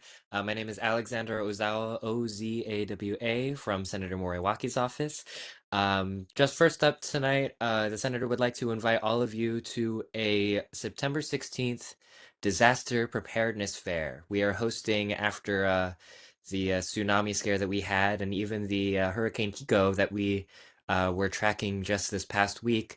We're hosting a fair with people from the state like HIEMA, and people from the city like Department of Emergency Management and HPD, and also private organizations such as the Red Cross and the Humane Society to better prepare our residents in our district for emergencies. You can ask all of these experts all sorts of questions about what you should do in various kinds of emergencies. So it's September 16th, that's a Tuesday, from 3 to 5 p.m. at Ho'okupu Center at Kewalo Basin. That's 1125 Ala Moana Boulevard. The senator is also going to be joining Representative Tam in October 7th, right here at Waikīkī Community Center from 5 p.m. For a town hall. I'm sure Rep. Tam's representative will be able to speak on that a little bit. Lastly, the senator would like to remind everyone, please take our survey. It impacts directly the legislation that we introduce for the next session. This information and much more can be found on Senator's new and improved website at senatormoriwaki.com. And I'm here to take any questions back to the senator. Questions for Senator Moriwaki? Yes. Aloha. Does Senator Moriwaki support calling a special session? And during that or the next regular session, would she be willing to introduce legislation that requires anybody enforcing the law in the state of Hawaii to identify themselves? I am not completely confident on either of those questions. I'm sure if the time came and we heard from our either public or nonprofit institutions that the impacts of the federal government were too severe, she would absolutely be in favor of a special session in theory. And I will have to get back to you on the bill proposal that you just mentioned. Thank you.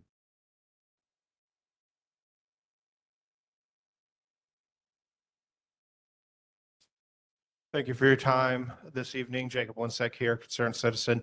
I would like to convey that I know we passed the budget already this past legislative session, but heading into the next year, for next year's legislative session, we really need to stay on top of ensuring that we get proper funding for renovations of OCCC, of the other correctional facilities in the state, because they are just a scandal upon a scandal, and it makes us less safe in the community, and it's less safe to hold incarcerated individuals. We've seen murders, we've seen gangs take over entire sections of OCCC specifically.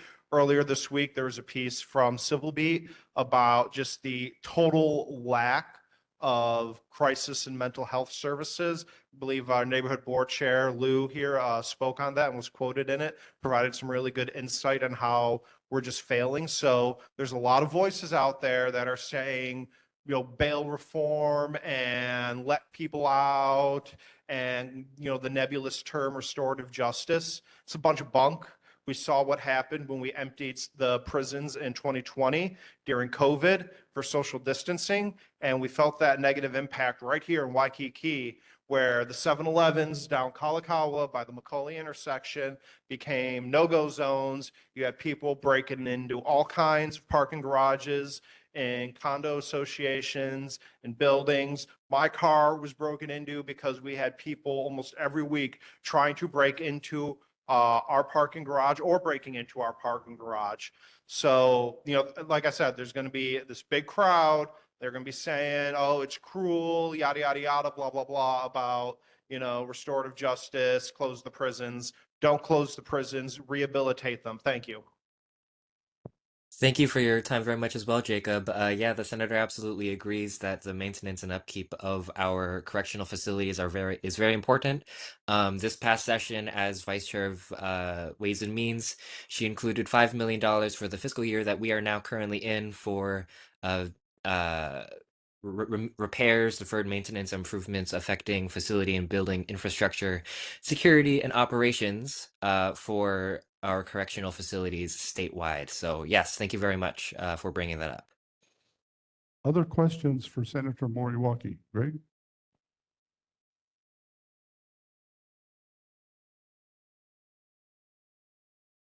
Aloha, Greg Misakian. I didn't quite hear the date for the town hall, and if you could repeat that, and maybe also the purpose of it, if it's just a general town hall. That's the first question. Yes, the Waikiki Town Hall that we're sharing with Representative Tam right here at the Waikiki Community Center is going to be on October 7th from 5 to about 7:30. It is, to my knowledge, just going to be a general town hall. There was also that disaster preparedness fair on the 16th from 3 to 5 at the Ho'okupu Center at Kavala Basin. Okay, thank you for that. And then the other question is Senator Moriwaki currently in New Zealand? I'm not sure if it's now or if it's, I have some background noise. If the trip is currently ongoing or if it was coming up. I think it's this week. But is she participating in the junket? There's, I think, about 26 people that are going back to New Zealand to look at some of the issues they have there. Thank you for your regarding- question. No, she did not attend the New Zealand site visit that I believe was coordinated by the Department of Agriculture. She was invited, but she had some work she had to get done here at home. So she was not able to attend that site visit. So we were contacted by Civil Beat to ask whether or not she was participating, and she's had a conversation with them. I believe she is quoted in their article. Okay, thank you for that. That was just something I was curious about. Appreciate it, and thank you for what you guys do. Aloha. Thank you very much. Anything else for Senator Moriwaki? Seeing no hands, seeing no hands, seeing no. Okay, thank you for being with us tonight. Thank you, Chair. Next on our agenda would be Representative Tam. Does he have a representative? I think I saw an email that he would not have one tonight, but he did distribute his report electronically. Everybody should have gotten that today. Let's see, is our governor's representative here tonight? Must be still on hurricane duty, I imagine. Moving right along. Waikīkī Improvement Association, Rick, have you got some community or some commercial events that we need to think about?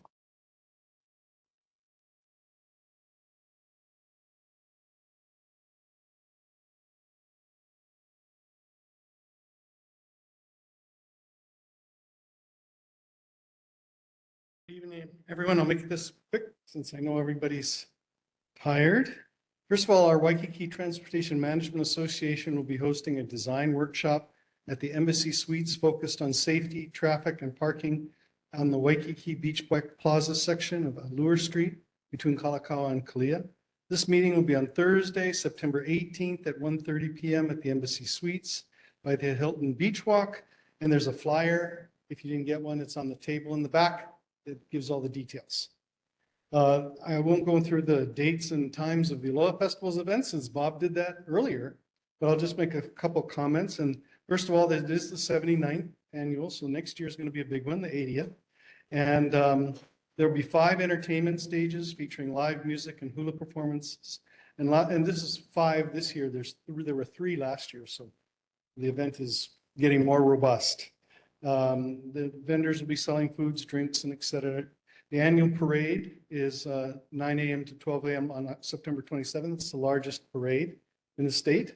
The Aloha Festivals during the month of September is the largest cultural event in the state. In fact, largest Hawaiian cultural event anywhere. We do have Kuhiu Beach Hula Show that has resumed. Their free shows open every Saturday evening for the rest of the year, except not this Saturday because there's going to be another event there so it's not going to be happening this Saturday. On October 25th, we have the Wow Beach Cleanup, and that's National Make a Difference Day. So we sponsor a beach cleanup on that day. So you can look at our website for any information on being able to attend that event. And then Sunset on the Beach, the final event of the year is September 27th.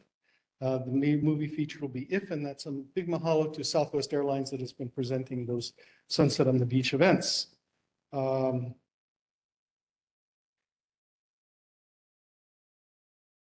That's about all I have to report for today.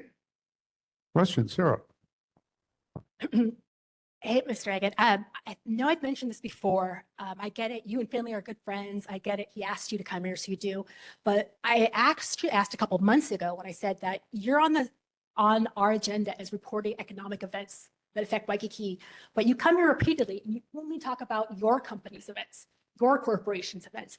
And then as Finley pointed out, there are a number of other events happening in Waikiki that are affecting our economy, but yet you don't mention any of those. So I would like to ask again that just like any other business, they have to ask to be on the agenda and they're not just given an automatic every single month. At the very least, I would like to see Waikiki Business Association come and speak every month because they actually have services that directly affect us and it's not as commercial. Mahalo. I can do more. The Waikiki Business Improvement District, we actually started that organization. And we work very closely with them. So if you would like me to include more reports on their activities, be happy to do that. So sorry, just one quick thing. So I spoke with Trevor. He said you two are you're now separate organizations. That's what you do is separate. So, and he's asked you before not to kind of lump you two together is the text I received. So moving forward, these are two separate organizations now. I just don't want to see piggybacking of a private company, a private corporation on a service that is actually funded by our tax dollars. It's funded by our businesses here. So I would like to, once again, I like to note my objection to having this preferential treatment to one business. Thank you. Other questions for Rick? Go ahead, Nate.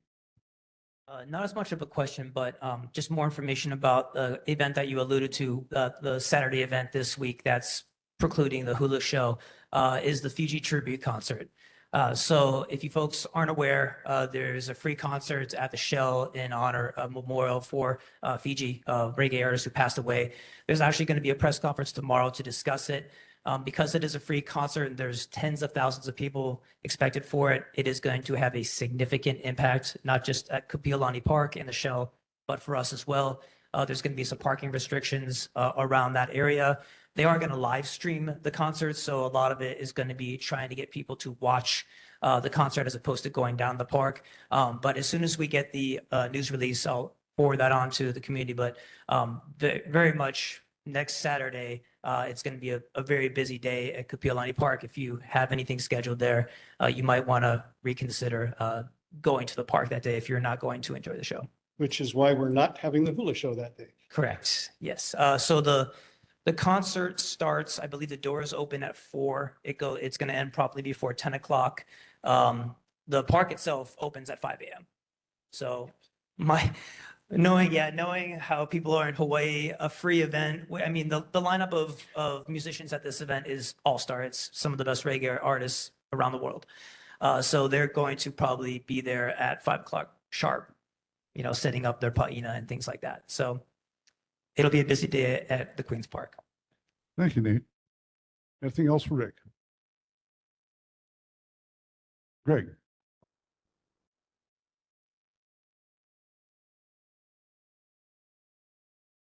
Aloha, Rick. How are you? Greg? Just a question on this flyer that was in the back there. So the Waikīkī Transportation Management Association, I think once or twice I heard there was some discussion about it here. Is this something where you're also the president of? I am the president. Yes. Okay. So you're the president of this group also. And I do understand, I believe the intent is to make sure that you're trying to help improve the flow of traffic. And particularly the loading and unloading along the streets in Waikīkī. And that's one of the major focuses of the TMA. Okay. And it's funded by the fees that the commercial vehicles pay for the parking permits. That was my next question. So how it's funded. So it must be through some kind of a bill that was passed to get the money into your hands to fund what you guys do. So is there there's money that goes into pay for staff, including for your support? I don't get paid by the TMA. They pay a fee for management to Waikīkī Improvement in order to file all the paperwork and manage the accounting. Okay.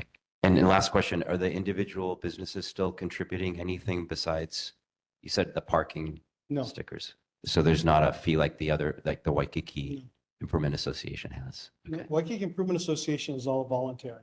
Okay, Members are all voluntarily members of the organization. They don't pay any there are no tax dollars involved.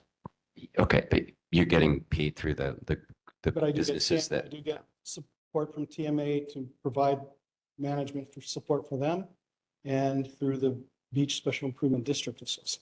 okay, thank you for that. And I do agree with what Board Member Worth said, that, the two groups, WIA and Waikīkī Business Improvement District Association, they're separate groups and they That's should be true. kept separate. That's true. Thank you. Not seeing any more hands. Thank you, Rick. We will see you at the Ho'olaulea. Great, thanks. Okay, we're going into our presentations tonight. Claire, you're here. This will not require a vote. It is for information about a proposed project. And if you would go ahead. Aloha Chair, aloha board members, aloha community members. As is customary, this is our first time that the Reframe Ohana is presenting and sharing our project. So we want to ask for permission, not only from this group, but from Akua, as well as all of our kupuna that have called this place home for generations before. And also, it's customary to bring something from our aina to this aina. So we have some vai from our aina that we will share here. So after I'm done with my oli, I will actually go out and pour this water and Claire will begin. But aloha, I'm Julie Morikawa. Hele mai lau kaulai ke kai, ke malama lama on iho, wa mali e, a mali e pa, kainu mai la, kainu mai, na ona hala we ke kai, no na we ka hala, no punaka wahine, no kalua, no ikilawe, aloha e, aloha e, aloha.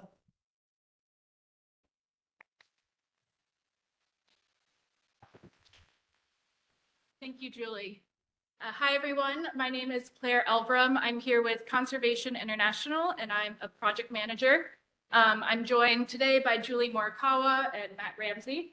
And then we have other of our project team online. Next slide. So there's quite a lot on the slide, but just in summary, there's quite a large team made up of experts in public, private sector, local organizations.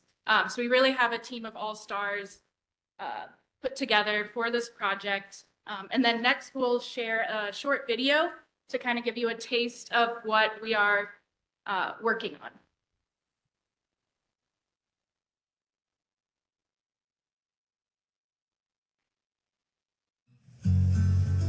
Scientists who have been studying coral reefs are so deeply concerned about the state of our reefs now that we're thinking about trying to help the reefs. The Reframe Project is an effort to restore the coral reefs of Waikīkī, which are among the most degraded in Hawaii.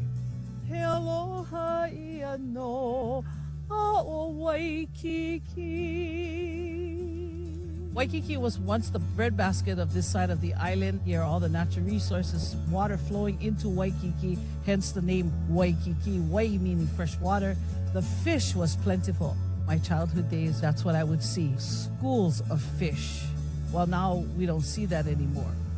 If the Reframe Project is successful, there will be large structures off the coast of Waikīkī that are nurseries for corals. A coral of opportunity is a coral that has been knocked loose from the substrate. So it's kind of just rolling around, sometimes in the sand. It's not really conducive to allowing that coral to continue to live.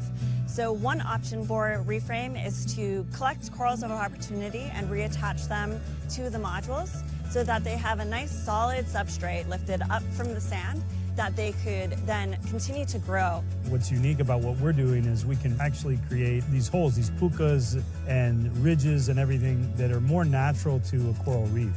To me, the Reframe team is one of the biggest strengths of the project. We have ocean engineering firms, we have academia, we have community organizations, we have the research science. We really have the right people to see this project through.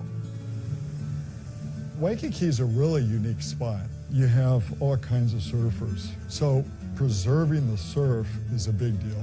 There's no question about it. But it's a design question. And so what we've done is designed the reef to be out of the reach of the big south swell when it comes so that it's stable. And so it doesn't interfere with the surfing experience. We have a real opportunity in changing the way that we think about our natural resources. I think in the past we've said, oh, how do we conserve? I think we can take it a step further now and say, no, how can we garden to propel into the future a restoration of these systems? When we talk about restoration, it's about, yes, the coral, the fish, and the marine ecosystems. But we view that aina, those resources, as part of our family. And our family in Waikīkī needs help. If we do this correctly, our family will heal. And we know that it's going to have an impact on our people, and we can return as locals to Waikīkī that was once abundant in many, many ways. We welcome all hands, all voices from Kupuna, Keiki, Kama'aina, Malahini visitors, all Kanaka, to come and help us, e hapai va'akako, to lift the canoe and help us move forward.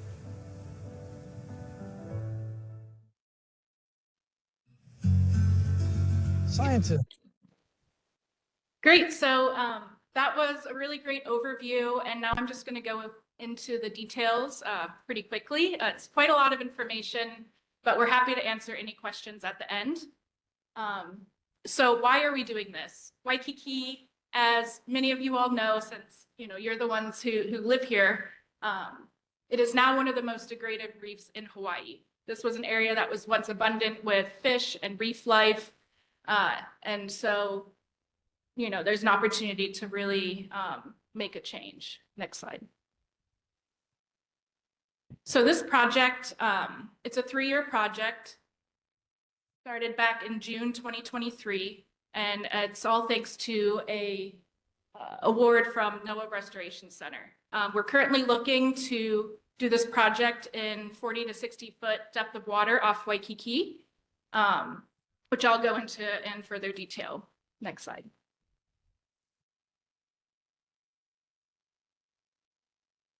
So how are we doing this? Since we started the project, we've put a lot of focus on outreach and meeting with various stakeholders in the community. We see this as a coral restoration project that will restore the habitat in Waikīkī and then to the restoration of Waikīkī. We have quite a long list of various individuals we're meeting with, from public officials to those who live and work here in Waikīkī. And so if there's anyone else that you don't see on this list, we'd love to know. We just want to make sure we cast a wide net and bring everyone in to this project.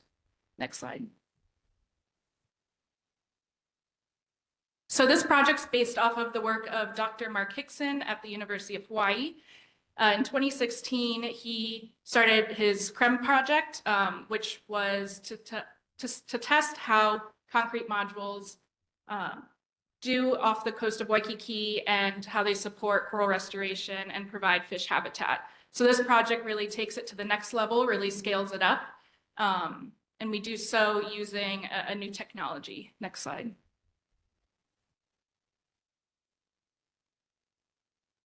So this technology is called dry forming, and it's a really innovative technology that can really get into the fine details and create a structure that really mimics coral reefs, providing the holes, the pukas that fish live and love, but then also the skin or the texture of the structures are going to mimic that of a coral head. Next slide. So right now, we're still in the planning and design phase. We have designed these modules that are based up of 5 units, 4 units on the bottom, 1 on top. So the whole module will be 6 feet, approximately 6 feet by 6 feet. So these are rather large structures. They're very heavy, and we're designing them thinking about a lot of different considerations. Number 1 priority is that these are stable. We're designing them to withstand our design storm event of a 50-year southern swell. So we have engineers on the team who are modeling this to ensure that they're stable.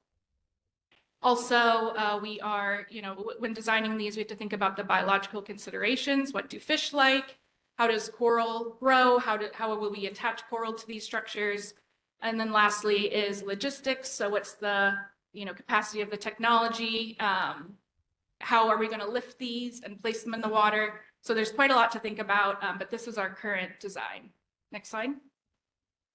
So even though we're still a bit off from deployment, we're starting to think about how this is going to look.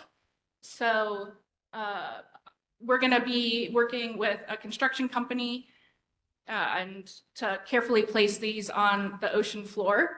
And when we do that, we're going to, ensure that we're following best management practices and having a GPS system and in-water divers to ensure we aren't affecting anything. And we're looking at different options for barges. There's various options like spud barge. There's we could do 4-point mooring system, or there's a newer technology, the dynamic positioning system, which uses thrusters to stay in place. Next slide. So where is this going to be?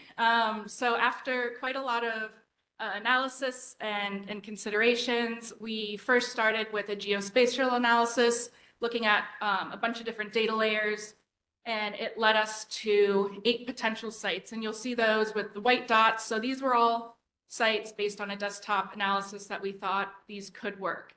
But then the project team went out and dove these sites and then evaluated them based on 3 criteria. The first being the water depth. We were looking to stay within 40 to 60 foot water for several reasons. One is just scuba dive time, so that when the restoration activities occur, it's more beneficial. And also we don't want to affect the surf. And so being at this depth ensures that these modules are deep enough. And then also the seafloor composition, we want to place these on a sandy bottom so it doesn't impact anything living, but we also want to place them near to a natural reef so that we can be transplanting those corals of opportunity and also allow for natural regeneration. And then, and then we landed on our preferred site, which is outside of the Halekulani Channel, which we'll show some more details. So this is our preferred site, a zoomed out version. And then next slide, we'll go a little closer and go underwater. And this is the what it looks like underwater. It's a sandy bottom, which is what we were looking for. Next slide. And then even closer, this is what the area looks like currently. Those black dots are the existing CREM modules of Dr. Hickson. This site is really a great site for this, and it has shown through his work. And so this is the area we're proposing. Next slide. And this is very hard to see, but this is our proposed plan. Each dot represents a module, so that's that five unit module. And so it would be 250 to 350 modules placed to extend the natural spurs. So we just want to kind of accentuate the naturally occurring habitat of those finger reefs and provide substrate for corals. Next slide. So the fun stuff, the permits. So we really want to make sure we're going through all state, federal, city and county permitting processes and allowing for, the due diligence with this project. And so with that, I'll end and hopefully have some time for questions. Questions for the presenter? Jeff. Yeah, great presentation. Just curious, I know you got a plethora of permits, of course, to go through. We got an Army base sitting right in the middle of Waikīkī. Have you looked into getting funding from DOD or anything? You got to get an Army permit, a core permit, but I'd like to see DOD step up and help fund this stuff because it affects their property as well, which fronts the thing. Other thing I'd like to recommend, if you looked into Sea Grant expertise, maybe get some folks from that. Again, that's federal funds. Push the limit on federal funds. See if we can get them to help us with these great projects. Thanks. Thank you for those questions. My name is Matt Ramsey, and I'm a Senior Director with Conservation International Hawaii. So I can chime in on those excellent questions. The more the merrier when it comes to funding.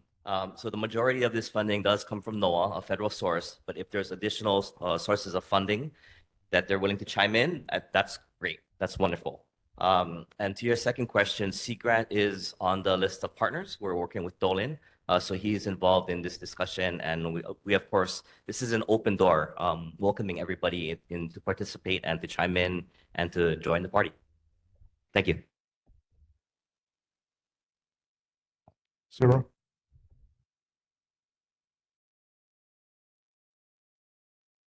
Kate Thompson here. I do have a sailboat there in the Alawai. I will help out if you need. But I just wanted to tell you, one time I was in Waikīkī and we were only in like 35 feet of water, but we had 2 whales just hanging out underneath. So I just wanted to make sure you guys have somebody in the water before you drop some in. Thank you. So absolutely. So installation, what we're calling construction is actually installation. When we take the modules from a barge and lower it very carefully with a crane. So this is not like we're pushing a bunch of stuff off a crane. It will be installed very strategically and very, very carefully, including with all kinds of BMPs, so measures to keep an eye out for any sort of endangered species or anything that shouldn't be under there when these things go down. So thank you for your concern. Go ahead, Sarah. Grab a mic. Great presentation. Is it possible, 2 things. One, is it possible to get those slides? You got it? Okay, sweet. The second question is, I'm really glad to hear the surf will not be affected. But I guess the question really is, will that also help with erosion? Because we're having a huge issue here on Waikīkī. This would help, because that's what the coral used to do before we ripped it all up. So. Great question. The answer, probably not. One of the reasons why we are putting it in such deep water is we want to avoid impacting the energy that that creates the waves, and we want to avoid impacting currents. This particular project, although it uses technology that can be applied to shoreline protection, the purpose of this is coral restoration. So because of that, it's specifically put in deeper water and designed not to impact currents. Good question. Ken? Thanks. Very interesting presentation. We've had other presentations about beach restoration. You mentioned Halekulala, the waves are hitting the hotel there. How does this mesh with plans to stop that from washing away the hotels? Great question. Like I mentioned, this will not have an immediate effect on those conversations, but I hope that this will have an effect on the long-term planning. Coral reefs, as it was just mentioned, plays a large part of how a shoreline, near-shore ecosystem should work, including shoreline mitigation measures, but this is not it. This should be a part of a conversation about general marine health, about herbivores, about what a healthy marine ecosystem should look like.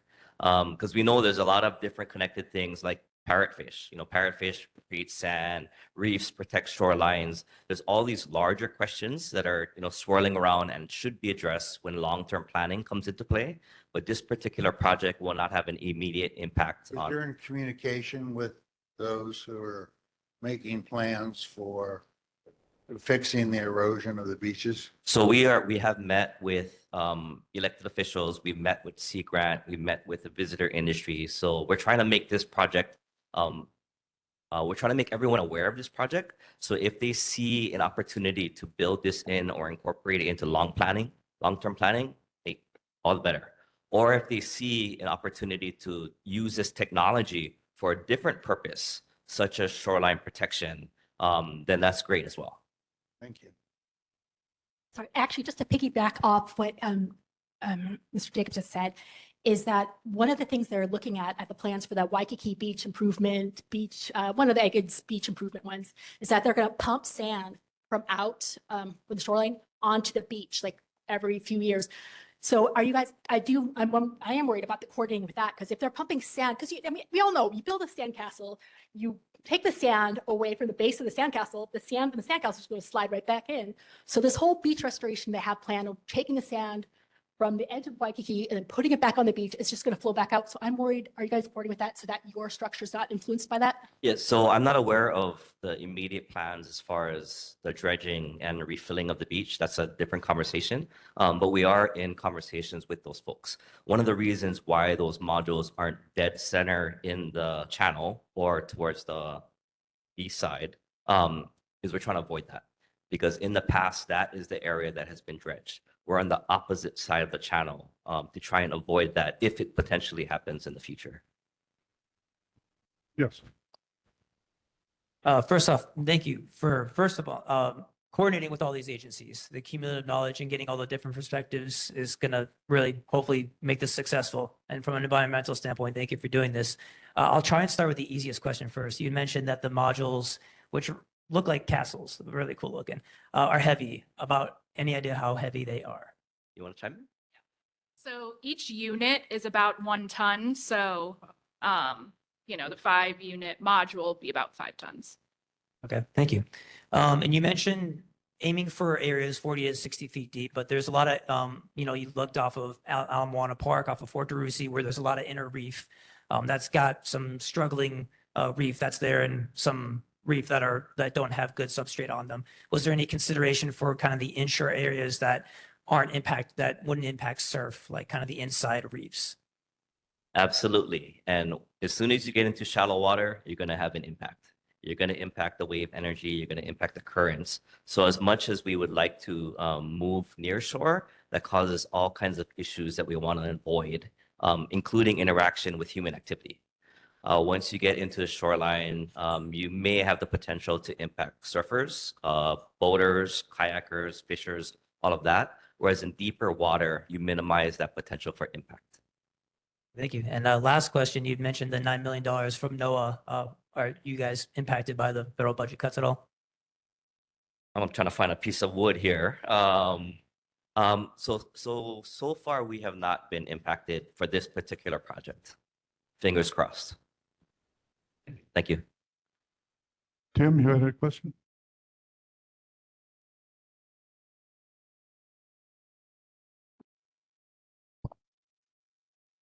Why is the reef dying in Waikīkī? Okay? People walking on it, people urinating, the alloy, the pollution. If we don't fix those problems, you're wasting your time.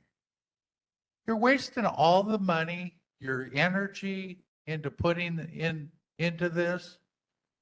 If you're not going to take care of those problems, you have zero success. Zero. You know, one of the reasons along Waikīkī why the reef is dead is because there's freshwater streams that come up that are natural. That's why the reef is dead, because of the brackish water.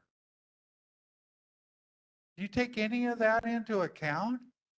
I mean, why aren't you going to fix up the alloy so all the pollution going out, killing the reef outside of where people are walking on it, right? Why don't you correct the problem instead of, oh, this is going to fix that problem? No, it isn't.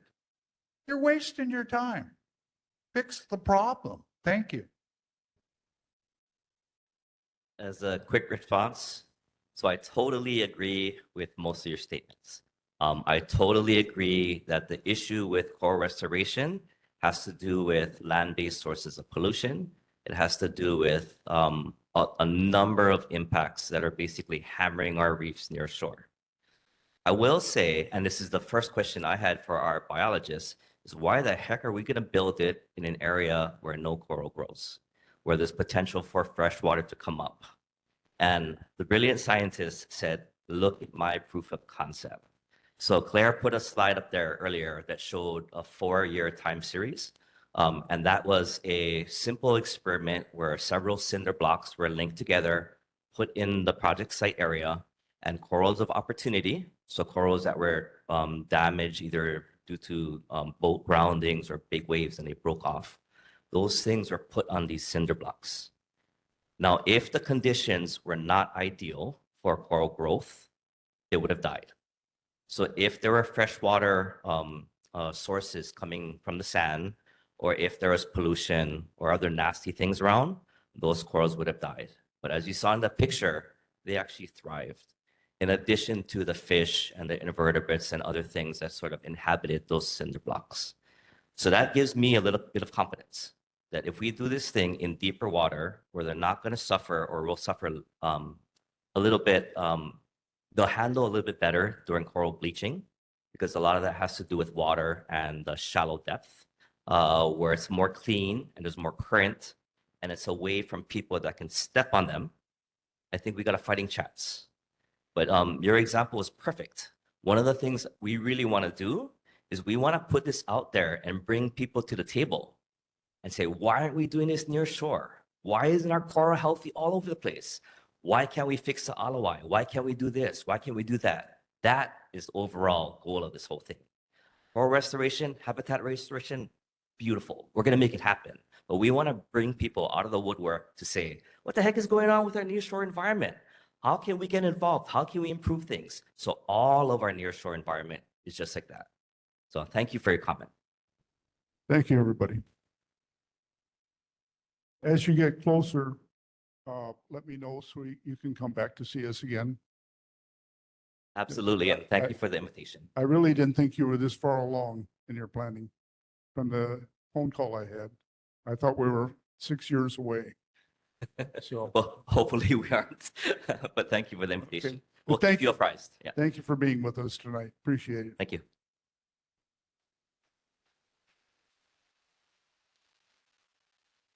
Paula, are you here from Waikīkī Bicycling Lead? Yes, I am. Hi, good evening, Chair. I was wondering if I could share my short video about the Walk, Bike, Drive program, and then we can talk about safety among the drivers of our roads, cyclists, pedestrians, and the elephants on the road, e-bikes and e-scooters. So may I share? Go ahead. Okay, hold on.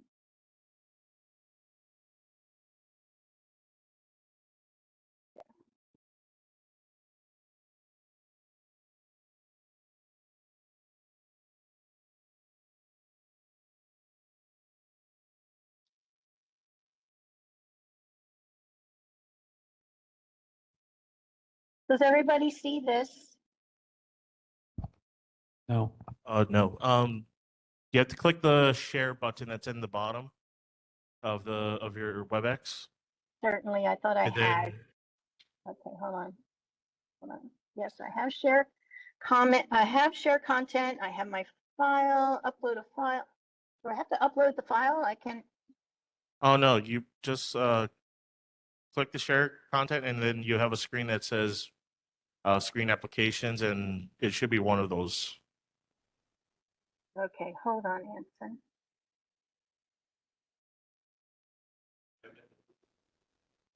I don't know. She didn't send me yet. Just I had sent it earlier a few weeks ago to Chair Finley. If you don't have it, I do have the script and I can go ahead and read it. Yeah, go ahead, please. Okay. Oh, wait, I think I have it. Do you see it now? yes, we can see it. Okay. Let me get this going.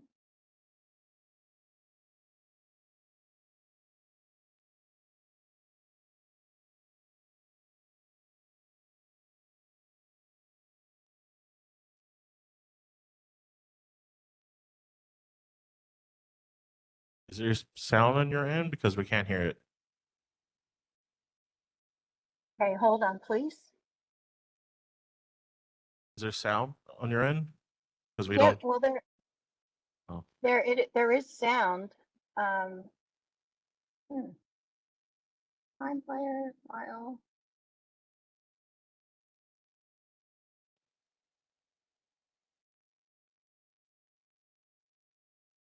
I don't know why you're not getting sound. I'm hearing it here, but shall I continue with reading?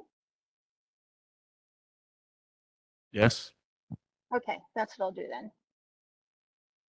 The Vulnerable Road Users Law, let me start this, is part of a broader effort to enhance safety on Hawaii's roadways by addressing the risk faced by those traveling outside of motorized vehicles, such as pedestrians and cyclists. Oh boy, okay. So I can hear it, but so far in 2025, the entire state has more than doubled its traffic fatalities of 2024, which was 29, and today we just hit 60. The average number of traffic deaths from the 10 years 2014 to 2024 were 28 pedestrians, 27.8 motorcycles and mopeds, 4 bicycles, and on average 48 passengers. Whether on foot, on a bike, or in a vehicle, commuters are a traveling ohana. We recognize license plate, stickers, and company logos. We merge with a wave, or better yet, a shaka. And when there is a crash, we learn just how close we are to knowing each other. Here are a few things Hawaii's drivers should keep in mind when sharing the road. These green bike boxes. They give bicyclists a head start on a narrow section to reach the bike lane across the intersection and 1 block beyond, and this one is at McCully and Kapiolani. Please remember that when in a crash, the vulnerable user will always be in the right. When passing, allow for 3 feet between your vehicle and a cyclist. Share when you see sharrows, place where a cyclist cannot safely drive on the shoulder. What are cyclists telling you? They will put down their left arm or put down their right arm behind their back when they're stopping or slowing down. Use their left arm to indicate they're changing lanes to the left or making a left turn. Left arm up and right arm outstretched means that they're making a right turn.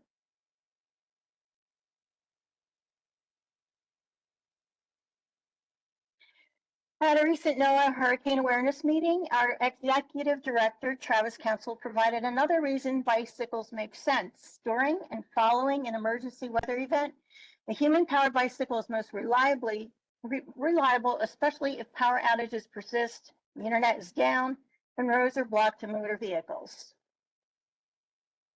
Everyone has the right to be safe on Hawaii's roads. This precept in Hawaiian law originated with King Kamehameha I in 1797. The law was added to Hawaii's state constitution in 1978. Please, Kukua, make the right decisions. Drive with aloha makes everyone have a great day. Means everyone has. Any questions, please direct them to me, Paula Bender at paula@hbl.org. I'm the Walk Bike Drive Coordinator. Mahalo. Any questions for Paula? So I'm sorry that the sound did not come through. I have to actually go to the IA board after we're through and do this also through WebEx. Anyway, the e-elephant in the room, the e-bikes and the e-scooters and the tricksters who do wheelies. A lot of the feedback I'm getting from neighborhood boards is, what is HBL doing about these things? HBL provides educational material for cyclists of all stripes, from Keiki in 4th grade to senior citizens who are just learning. We also have e-bike YouTube videos and instructions. But I really do believe that working with our legislators and our law enforcement about controlling this seems to be almost a wave of tragedy that's happening this year on our roads, because the licensure for e-bikes, we're not so sure this is being honored. Everybody who's on something like this has to have a helmet if they're 18 and under. We're not, if they get driver's ed at school, that's a help, but there is no like e-bike driver's ed. And so we're working towards something like that.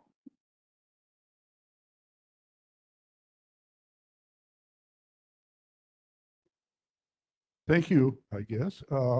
Did everybody get her email or address where to send questions to? I think we can all, I can't seem to agree hear that- anyone. yeah, that if you see bicycles by your cars, please do not, please Okay, I follow got the you now. instructions. So be careful, please. Oh, it's on, okay, it's on the agenda where to get to her. So, seeing Also, that- the link, also the link to the video is there too. okay. Well, thank you very much. Appreciate your presentation. Mahalo. Have a good evening. Chair Anderson, I'd like you to take over on the next portion of the Public Safety Committee report. Sure, thank you. So the Public Safety Committee had its initial convening meeting last week, Tuesday, September 2nd. This was attended by all 5 of our committee members, our host, Trevor Arbazua of the Waikīkī Business Improvement District Association, 3 members of our Waikīkī HPD Community Policing Team, Representative Adrian Tam, and a few members of the public, both in person and via WebEx. We began with an excellent presentation by Trevor regarding the efforts currently underway by the WBID, especially as it pertains to combating crime and handling homelessness. So part of this discussion included the recommendation for 3 letters, which are in front of all members this evening. This was going to be suggested to be sent to increase public safety by addressing key hotspots that WBID, as well as corroborated by HPD during our discussions, identified as problem areas. And so to speak, they refer to it as the triangle of crime that's sort of been created. And this involves St. Augustine's Church, McDonald's on Kalakaua across from Kuhio Beach, and the cement tables at Kuhio Beach Park. Following this, the committee then entered discussion regarding measures moving through the Honolulu City Council. And we did vote in a vote of 4-1 to bring Honolulu City Council Bill 46 to the board today to consider giving a stance of support for in future hearings. Overall, though, I hope my fellow committee members would attest to, as well as those who attended, I think that this was a strong start for our committee because we had 3 officers come from HPD, spent 2 hours with us. We had WBID provide great data and we had great discussions. So hopefully a great start. And I'm happy to be able to show some outputs to you today of this meeting and see if we can make some forward progress. I don't know, is it okay for me to proceed to Bill 46? So you have a motion to support Bill 46. Am I able to make the motion if I'm voting personally against it? Sure. Okay, yes. And I second it. Okay, so I guess just to give a summary for those in the audience who don't have the bill in front of them, this is a bill that you may have heard about in the news. It's moving through our Honolulu City Council right now, and it's going to require the Chief of Police to develop and implement a strategic plan and internal procedures for the release of certain information to the media and public and provide local media outlets with access to HPD dispatch radio communications. I don't know if we want to open up for discussion. If anyone has any thoughts on this bill? Okay. Discussion on this bill. Sarah, you can start. May I ask a question? So when they say release, they're going to release radio access. They're going to give the media radio access. Is that just unlimited, unfettered access to all radio communications, or I don't see a limitation on?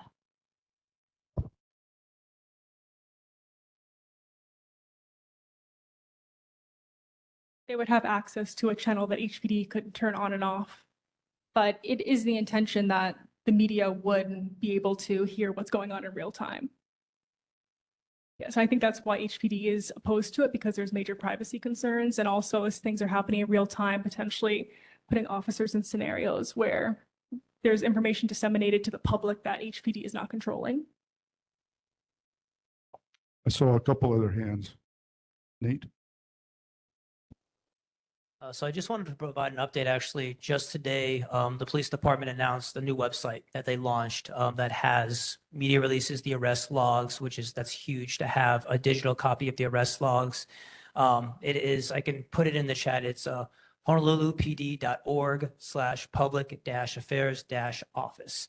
So that's sounds like it's a big step in the right direction where they're being more transparent.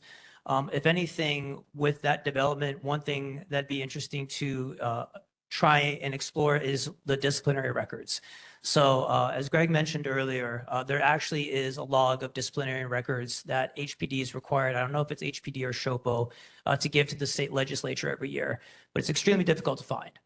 So it'd be interesting to see whether this website could be used to house those disciplinary records so that there is a bit more transparency when it comes to which officers are being punished for which violations. So as someone who, and going back to the radio, I worked in a newsroom for 10 years and we had we had scanners, police scanners at that time. The one caveat to having those scanners is that the information that's being conveyed on them is initial information. And so a lot of times it's not accurate. It's just information that they're getting right at the get-go. So I'm significantly more confident in HPD's communications with the new communication office that they have. They have completely new staff, 3 new PIOs actually, that have come aboard. And the launch of this website is a good step in the right direction. I would think more being transparent about the officers that are the bad apples in the bunch would be a big focus that I would like to see in this public relations and kind of having HPD more transparent in this regard. Did you have a response? Oh, no. John? Yeah, hi, everybody. John Dutzman. I spent 30 years in the TV news business, including Miami and New York. When I started in the news business, radio transmissions were available to the public. And up until 2022, they're available to the public. What I don't like about this bill is that it specifies what they call certified media or special, only certain stations will be allowed to have this, only certain publications. I believe not only is that improper, but it's unconstitutional. This is public information. So whatever a TV station gets, the public should get. There's no way the government should decide what TV stations and what newspapers are worthy of this information. I mean, just look at the landscape here. You got Fox News, MSNBC, you got CBS, and then you have, the Weekly World News Report in the grocery store. It's all media. You can't decide what's legitimate and what's not. It's wrong. So I support them getting the information out. I support them coming into the 21st century because right now I have a thing called Pulse Point, an app that tells me every single ambulance fire call instantly. That can be done with police calls. But I think it's a horrific mistake. They're going to get sued if they just say, oh, only this station, that station, and this paper can get this information. It's completely wrong.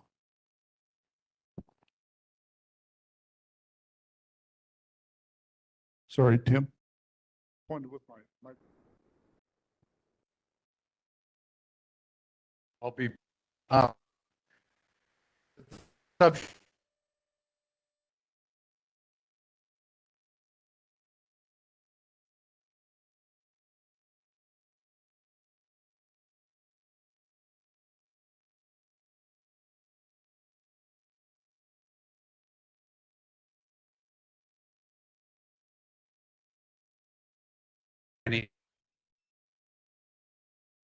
ruling whether to go forward or not, to validate it or not. Then it goes to standards and practices of the police department. And it never gets back to the police commission, what standards and practices does. Interesting, if you go back and look at the reports for the last couple of years, I don't know have the exact number, but there was like 141 police officers were reported to the state ledge. If you go back to last year, HPD and their standards and practices, anything over 1 day suspension has to go to the legislature. All of a sudden, last year, only 21 were sent to the state legislature. It's because standards and practices aren't giving out the suspensions. They're not being accountable. to the public. They're not even being accountable to the police commission. So the police standards and practices, which we used to call internal affairs, they downgraded everything. They're not giving any, the officer I made a complaint was found guilty of dereliction of duty, which if you read into the military, you go to Leavenworth, right? He didn't even get 1 day's suspension from standards and practices. So there's a huge problem with accountability with HPD. They've gotten around being accountable by downgrading their suspensions and discipline. Just a little insight from personal experience. Any other thoughts on this? Greg?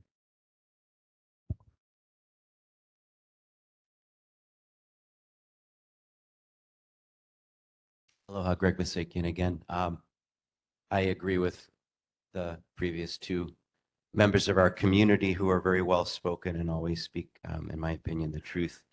I've lost in the past couple of months, but most recently in the past couple of weeks, I've lost quite a bit of confidence in HPD, and I'm always the one that was sitting on this board saying positive things or others were going against and saying negative things. I was trying to be supportive. I was really taken aback by earlier when HPD and I were interacting, and I was just mentioning concerns about domestic violence and some of their own. And I felt like there was a huge defensive moment there that I didn't appreciate. So I hope going forward that doesn't happen again. And I actually will share that with others in the police department that I know. But I do want to make a comment. There's currently a story in the media about the Kunia Lower Ridge farmlands and the Kunia Road fires. And I paid for the complaint.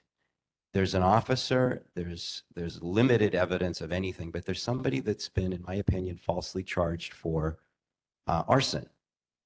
And it hits home because he used to work at my building as a maintenance manager. And I was stunned to see it, but when I've researched it, I know I only have a short amount of time, 30 seconds to say this. When I read the report, I was literally stunned that they could charge, that the prosecutor's office could charge on a photo of someone standing with their cell phone on the side of the road and then driving away, and then a fire eventually came towards the road. Someone that's on the property in the area has a right to be there, was working on a boat or something. But there's a whole backstory, and I'd like to share that with this board at some point. I'll probably do it in written testimony. I've lost all faith in HPD with what they're doing, and the media attack to bully this person and really disparage someone. With one last comment, with KITV News literally calling him an arsonist, I was stunned. I had a chat with the news director at KITV News. This board needs to be concerned with HPD. I've researched a lot more, and I'll tell you more in a next opportunity, or maybe tonight if I have another opportunity to speak. Thank you. Any other comments on Bill 46? As there's a motion on the floor to support, I believe, the concept of Bill 46, because this has not started through the committees yet, has it? This hasn't gone anyplace except initial, it was introduced is all. So any other comments on Bill 46? Bill 46, I don't see anything on there. We will take no further discussion. We'll take a roll call vote on the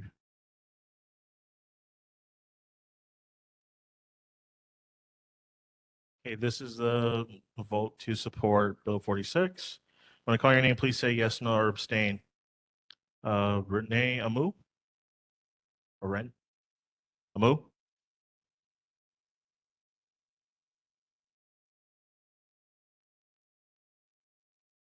Amu? Okay. Jillian Anderson? No. Okay. Rolf Norrell? Okay. Corey? Louis Erdicek?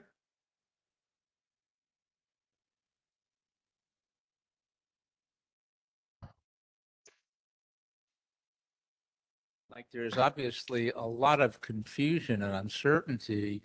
So I think I'm just going to abstain because I was under the impression that Jillian and the committee was asking us to support this bill, and now you're voting against it. So I think I'm just not prepared to, I'm not prepared to vote at this point. Okay. Robert Finley? He abstains. Tim? Yes. Okay, yes. Daniel Jacob? Ken Jacob?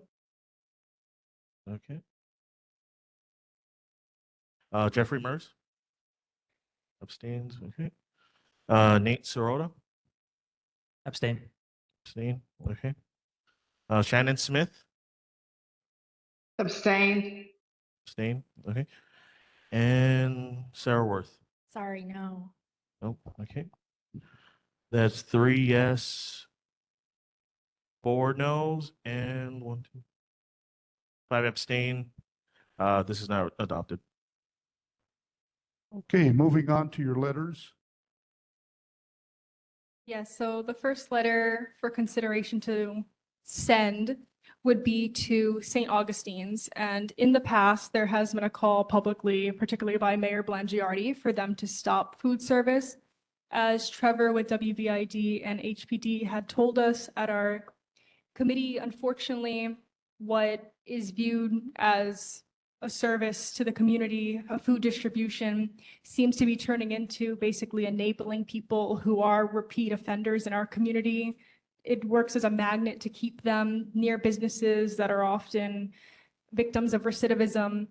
And there have been calls over the years to end this. The church doesn't look like they will be ending it anytime soon. So in the letter, we tried to be a little bit creative and instead are urging their consideration to instead partner with different services such as the city's HONU program, where they can not only serve their food, but then link these individuals to different outreach services like shelter, like possible job placement, things like that, instead of just feeding them and then letting them wander through the streets of Waikīkī for the other 23 hours of the day. So that's really the intention with this, just to put us on the record that we're aware of the situation, and we implore St. Augustine to continue to look into creative solutions, because where we are right now, it's not doing Waikīkī much of a service. Motion to support this letter. I'll make the motion.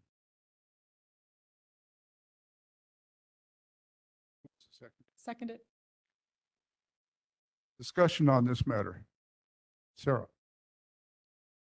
So I know this came up before where Rick Eggett went on air and he said that, was it that one of the HPD programs was started because of this church giving out food. So the church in response moved the whole thing indoors so that it would be less of a visual nuisance to the community. But I mean, these people are fed once a day. I mean, is this really like people are coming in here, like the criminals are coming here for this one meal? I mean, I think we're blowing it out of proportion that, and seriously, we're attacking a church food kitchen. I mean, come on. I mean, and we're saying this doesn't support the community. I can't, it's very difficult when some of these people, they're homeless, but what we really should call them is that they're houseless, some of these people. And I'm not saying all of them. I agree that there are a few that are a problem, but I mean, seriously, for the Waikīkī Neighborhood Board to attack a church soup kitchen, yeah, I don't know what to say. John. After 4 years of studying this matter and observing close to 4,000 arrests, I will say the number one attraction to Waikīkī is the church feeding. If they had the wraparound services there, that is what is professionally recommended, I'd be all for it. If they were serving the people of poor people in Waikīkī and the food challenge, I would be all for it. And I've had this discussion with the mayor, with the priest there. But that place is people who live on the street die 30 years younger. And if you enable that life, and that's what they're doing, you're actually killing those people. I don't care if they're a church. I have no feelings one way or the other about a church. I'm just saying what the reality is. That's the number one attraction. If somebody had a gun to my head, what do you have to get rid of to make Waikīkī a safer place? The church feeding. That's my opinion. Yeah. Oh, sorry, can I ask a quick question, Paul? Sir, Deutschman, you said you spoke with the father. Was he open to having wraparound services? Because I think that's a great idea, having food. Father was, when we left the meeting, it was gonna be stopped. What happened after that was Hawaii News Now did a story about Olamine mayor stopping this, and then the priest reversed his position and said, the mayor is not God, we take our orders from God.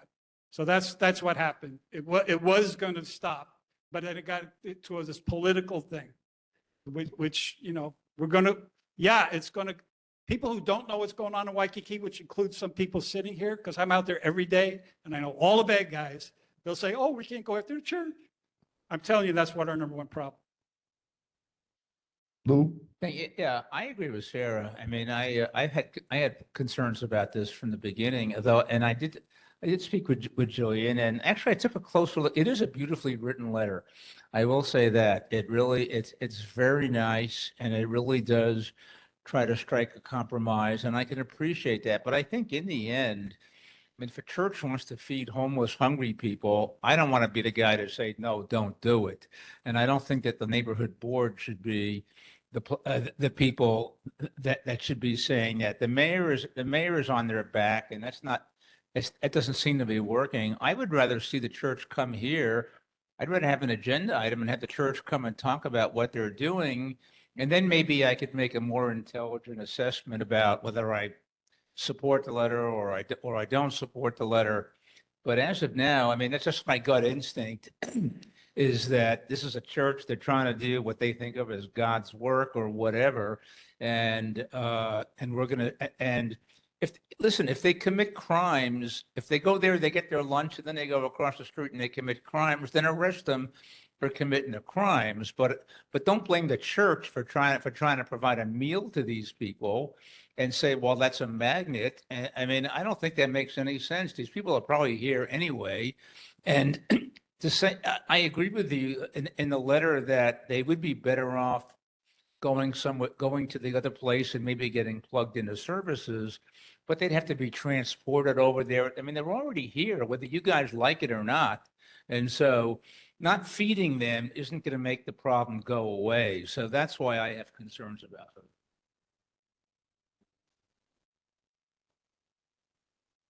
This is virtue signaling at its highest.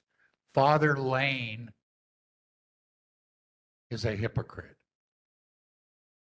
St. Augustine Church is the third wealthiest church in the Catholic world. They own that whole block. It's probably worth at least $600 million. Father Lane doesn't open up the church for him to sleep in. All he does is enable him by giving him a little chili and bread or whatever every day, and it enables them to survive just till the next day. If he was really Christian, he'd sell that church and raise $600 million and give every single one of them a house. He is a total hypocrite. This is ridiculous. They're only enabling these mentally ill people to hang around. They're not providing anything else. I'm sick of it. This has been going on for 4.5 years. And it needs to be put a stop to. All you virtue signalers need to find another way to express yourself. Thank you, Tim. Go ahead. Lane gave a sermon once before. He said, my name is Vincent Yee. Father Lane gave a sermon once before at the church service. He said that they haven't paid Hawaiian Electric bills for years and years. So Hawaiian Electric lets them get away with it. What Hawaiian Electric should do is just turn off the electricity. They got to sell the church. They sell the church because everybody else pays for the electricity bill. But to this day, as far as I know, St. Augustine does not pay electric bill. Hawaiian Electric lets them get away with it. That's not good.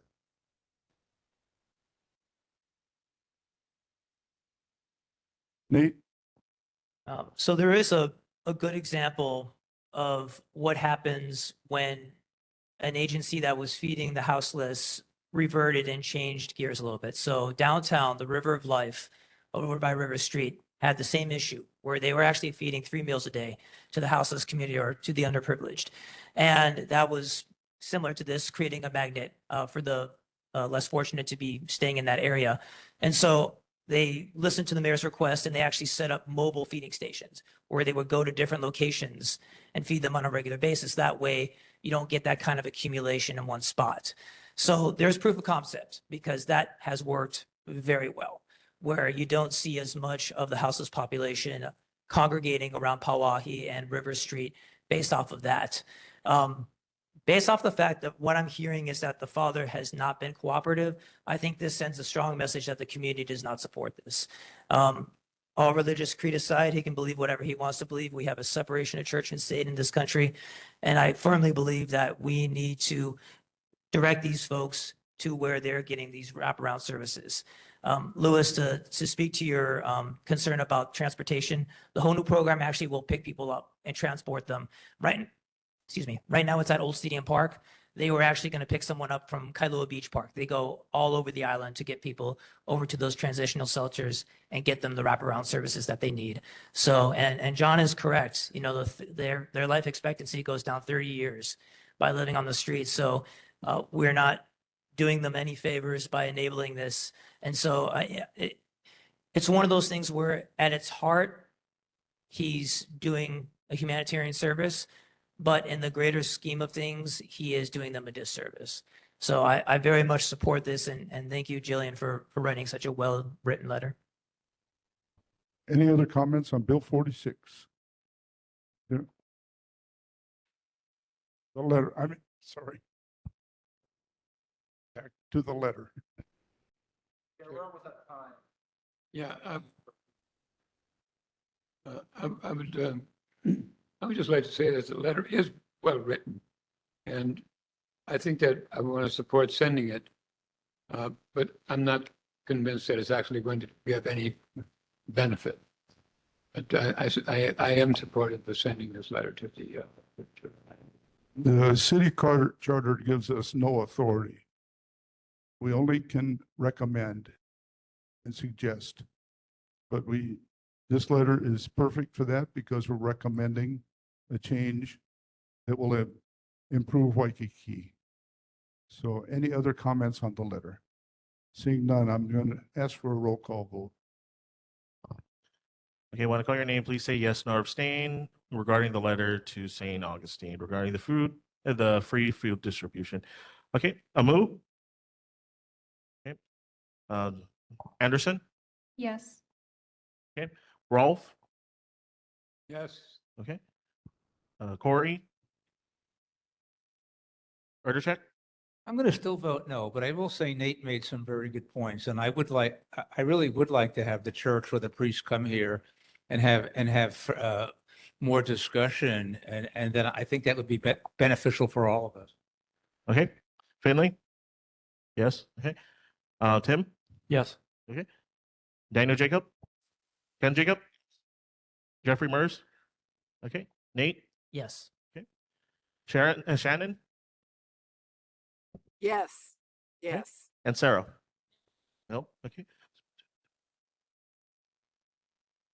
That's 10 yes and 2 no's. The letter is approved. Your next letter? In the interest of time, would we be able to talk about the next 2 letters at this, together? You want me to defer them till the next meeting? No. I'm sorry. Could I explain both together and discuss? I'm sorry. Hearing aids are not my best friends. Go right ahead. So the next letter is actually to corporate McDonald's. So we'll see who receives it. But unfortunately, the location on Kalakaua Avenue across from Kuhio is not a franchise. It is owned by corporate. And essentially, prior to COVID, they did have private security, and then they stopped hiring these private security guards. And now this is yet again another hot spot for homeless individuals. As Trevor had put it from WBID, there's free soda and ice because there's no deterrent if you go in and you just take. So that's one. And then the final letter would be to the city and county of Honolulu regarding the cement tables at Kuhio Beach, which again is a hot spot for criminal activity, drug activity. And this letter is, again, kind of asking them to think outside the box, maybe transform this area into something more conducive for our community's benefit, remove the tables altogether. Discussion on these two letters. Board members, audience. Sarah. Can I ask just for one small correction? Could we just add like, you know, a proper, you know, signage for, you know, shucks, what's it called? You know, when you like the Hawaiian spelling, is it possible to do that on just a couple of words? Is that cool?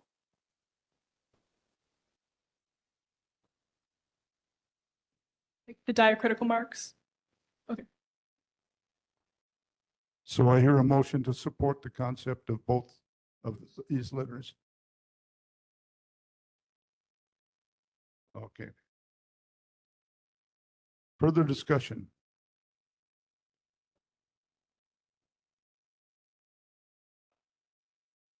Okay, Jillian, do you mind if we split them for vote? Okay.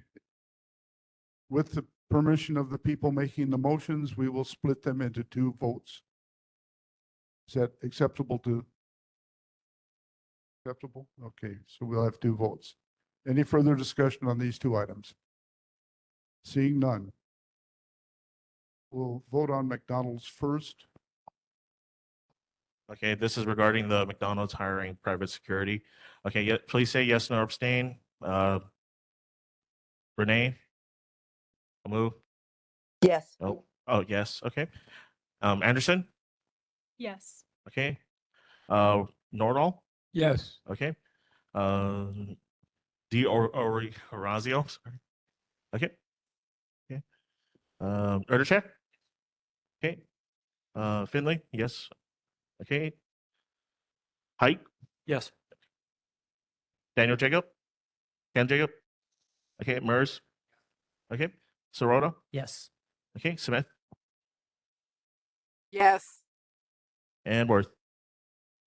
Yes. Okay. The motion is, the letter is adopted. Okay, now The motion to support removing the concrete tables. Any further discussion on that? who moved in second on that one? Just, okay, Ken and Rodolph, okay. Okay, when I call your name, please say yes or abstain. Amu? Yes. Okay. Anderson? Yes. Nordahl? Yes. Okay. D. Orazio? Okay. Louis Erdechek? Okay. Finley? Okay. Height? Yes. Daniel Jacob? Ken Jacob? Okay. Jeffrey Mers? Nate Sirota? Abstain. Abstain. Okay. And Shannon Smith? Yes. And Sarah Worth? Okay. The letter is adopted. We are running very close to time. I have to say this about proposal for the Waikīkī Neighborhood Board to consider naming delegates to the following commissions. Those are naming delegates is designated in revised Oahu ordinances and in the charter of the city and county of Honolulu. We are not part of that. If you wish to volunteer to be on a city board or commission, please go to the website involved because it exceeds any authority we might have. I'm sorry I didn't have time to review this properly before the meeting. Any corrections to the minutes from yes, correction? I'm sorry. Could I just submit, approve it with corrections like grammar and this time I actually have it written out for you, Anson, grammar and then indicating WebEx. Any other corrections to the minutes from last month? And all in favor of supporting the minutes as drafted, show of hands. Any opposed? Any abstentions? That's it. Sorry, we have run out of time. Thank you, everybody, for being here. See you next month.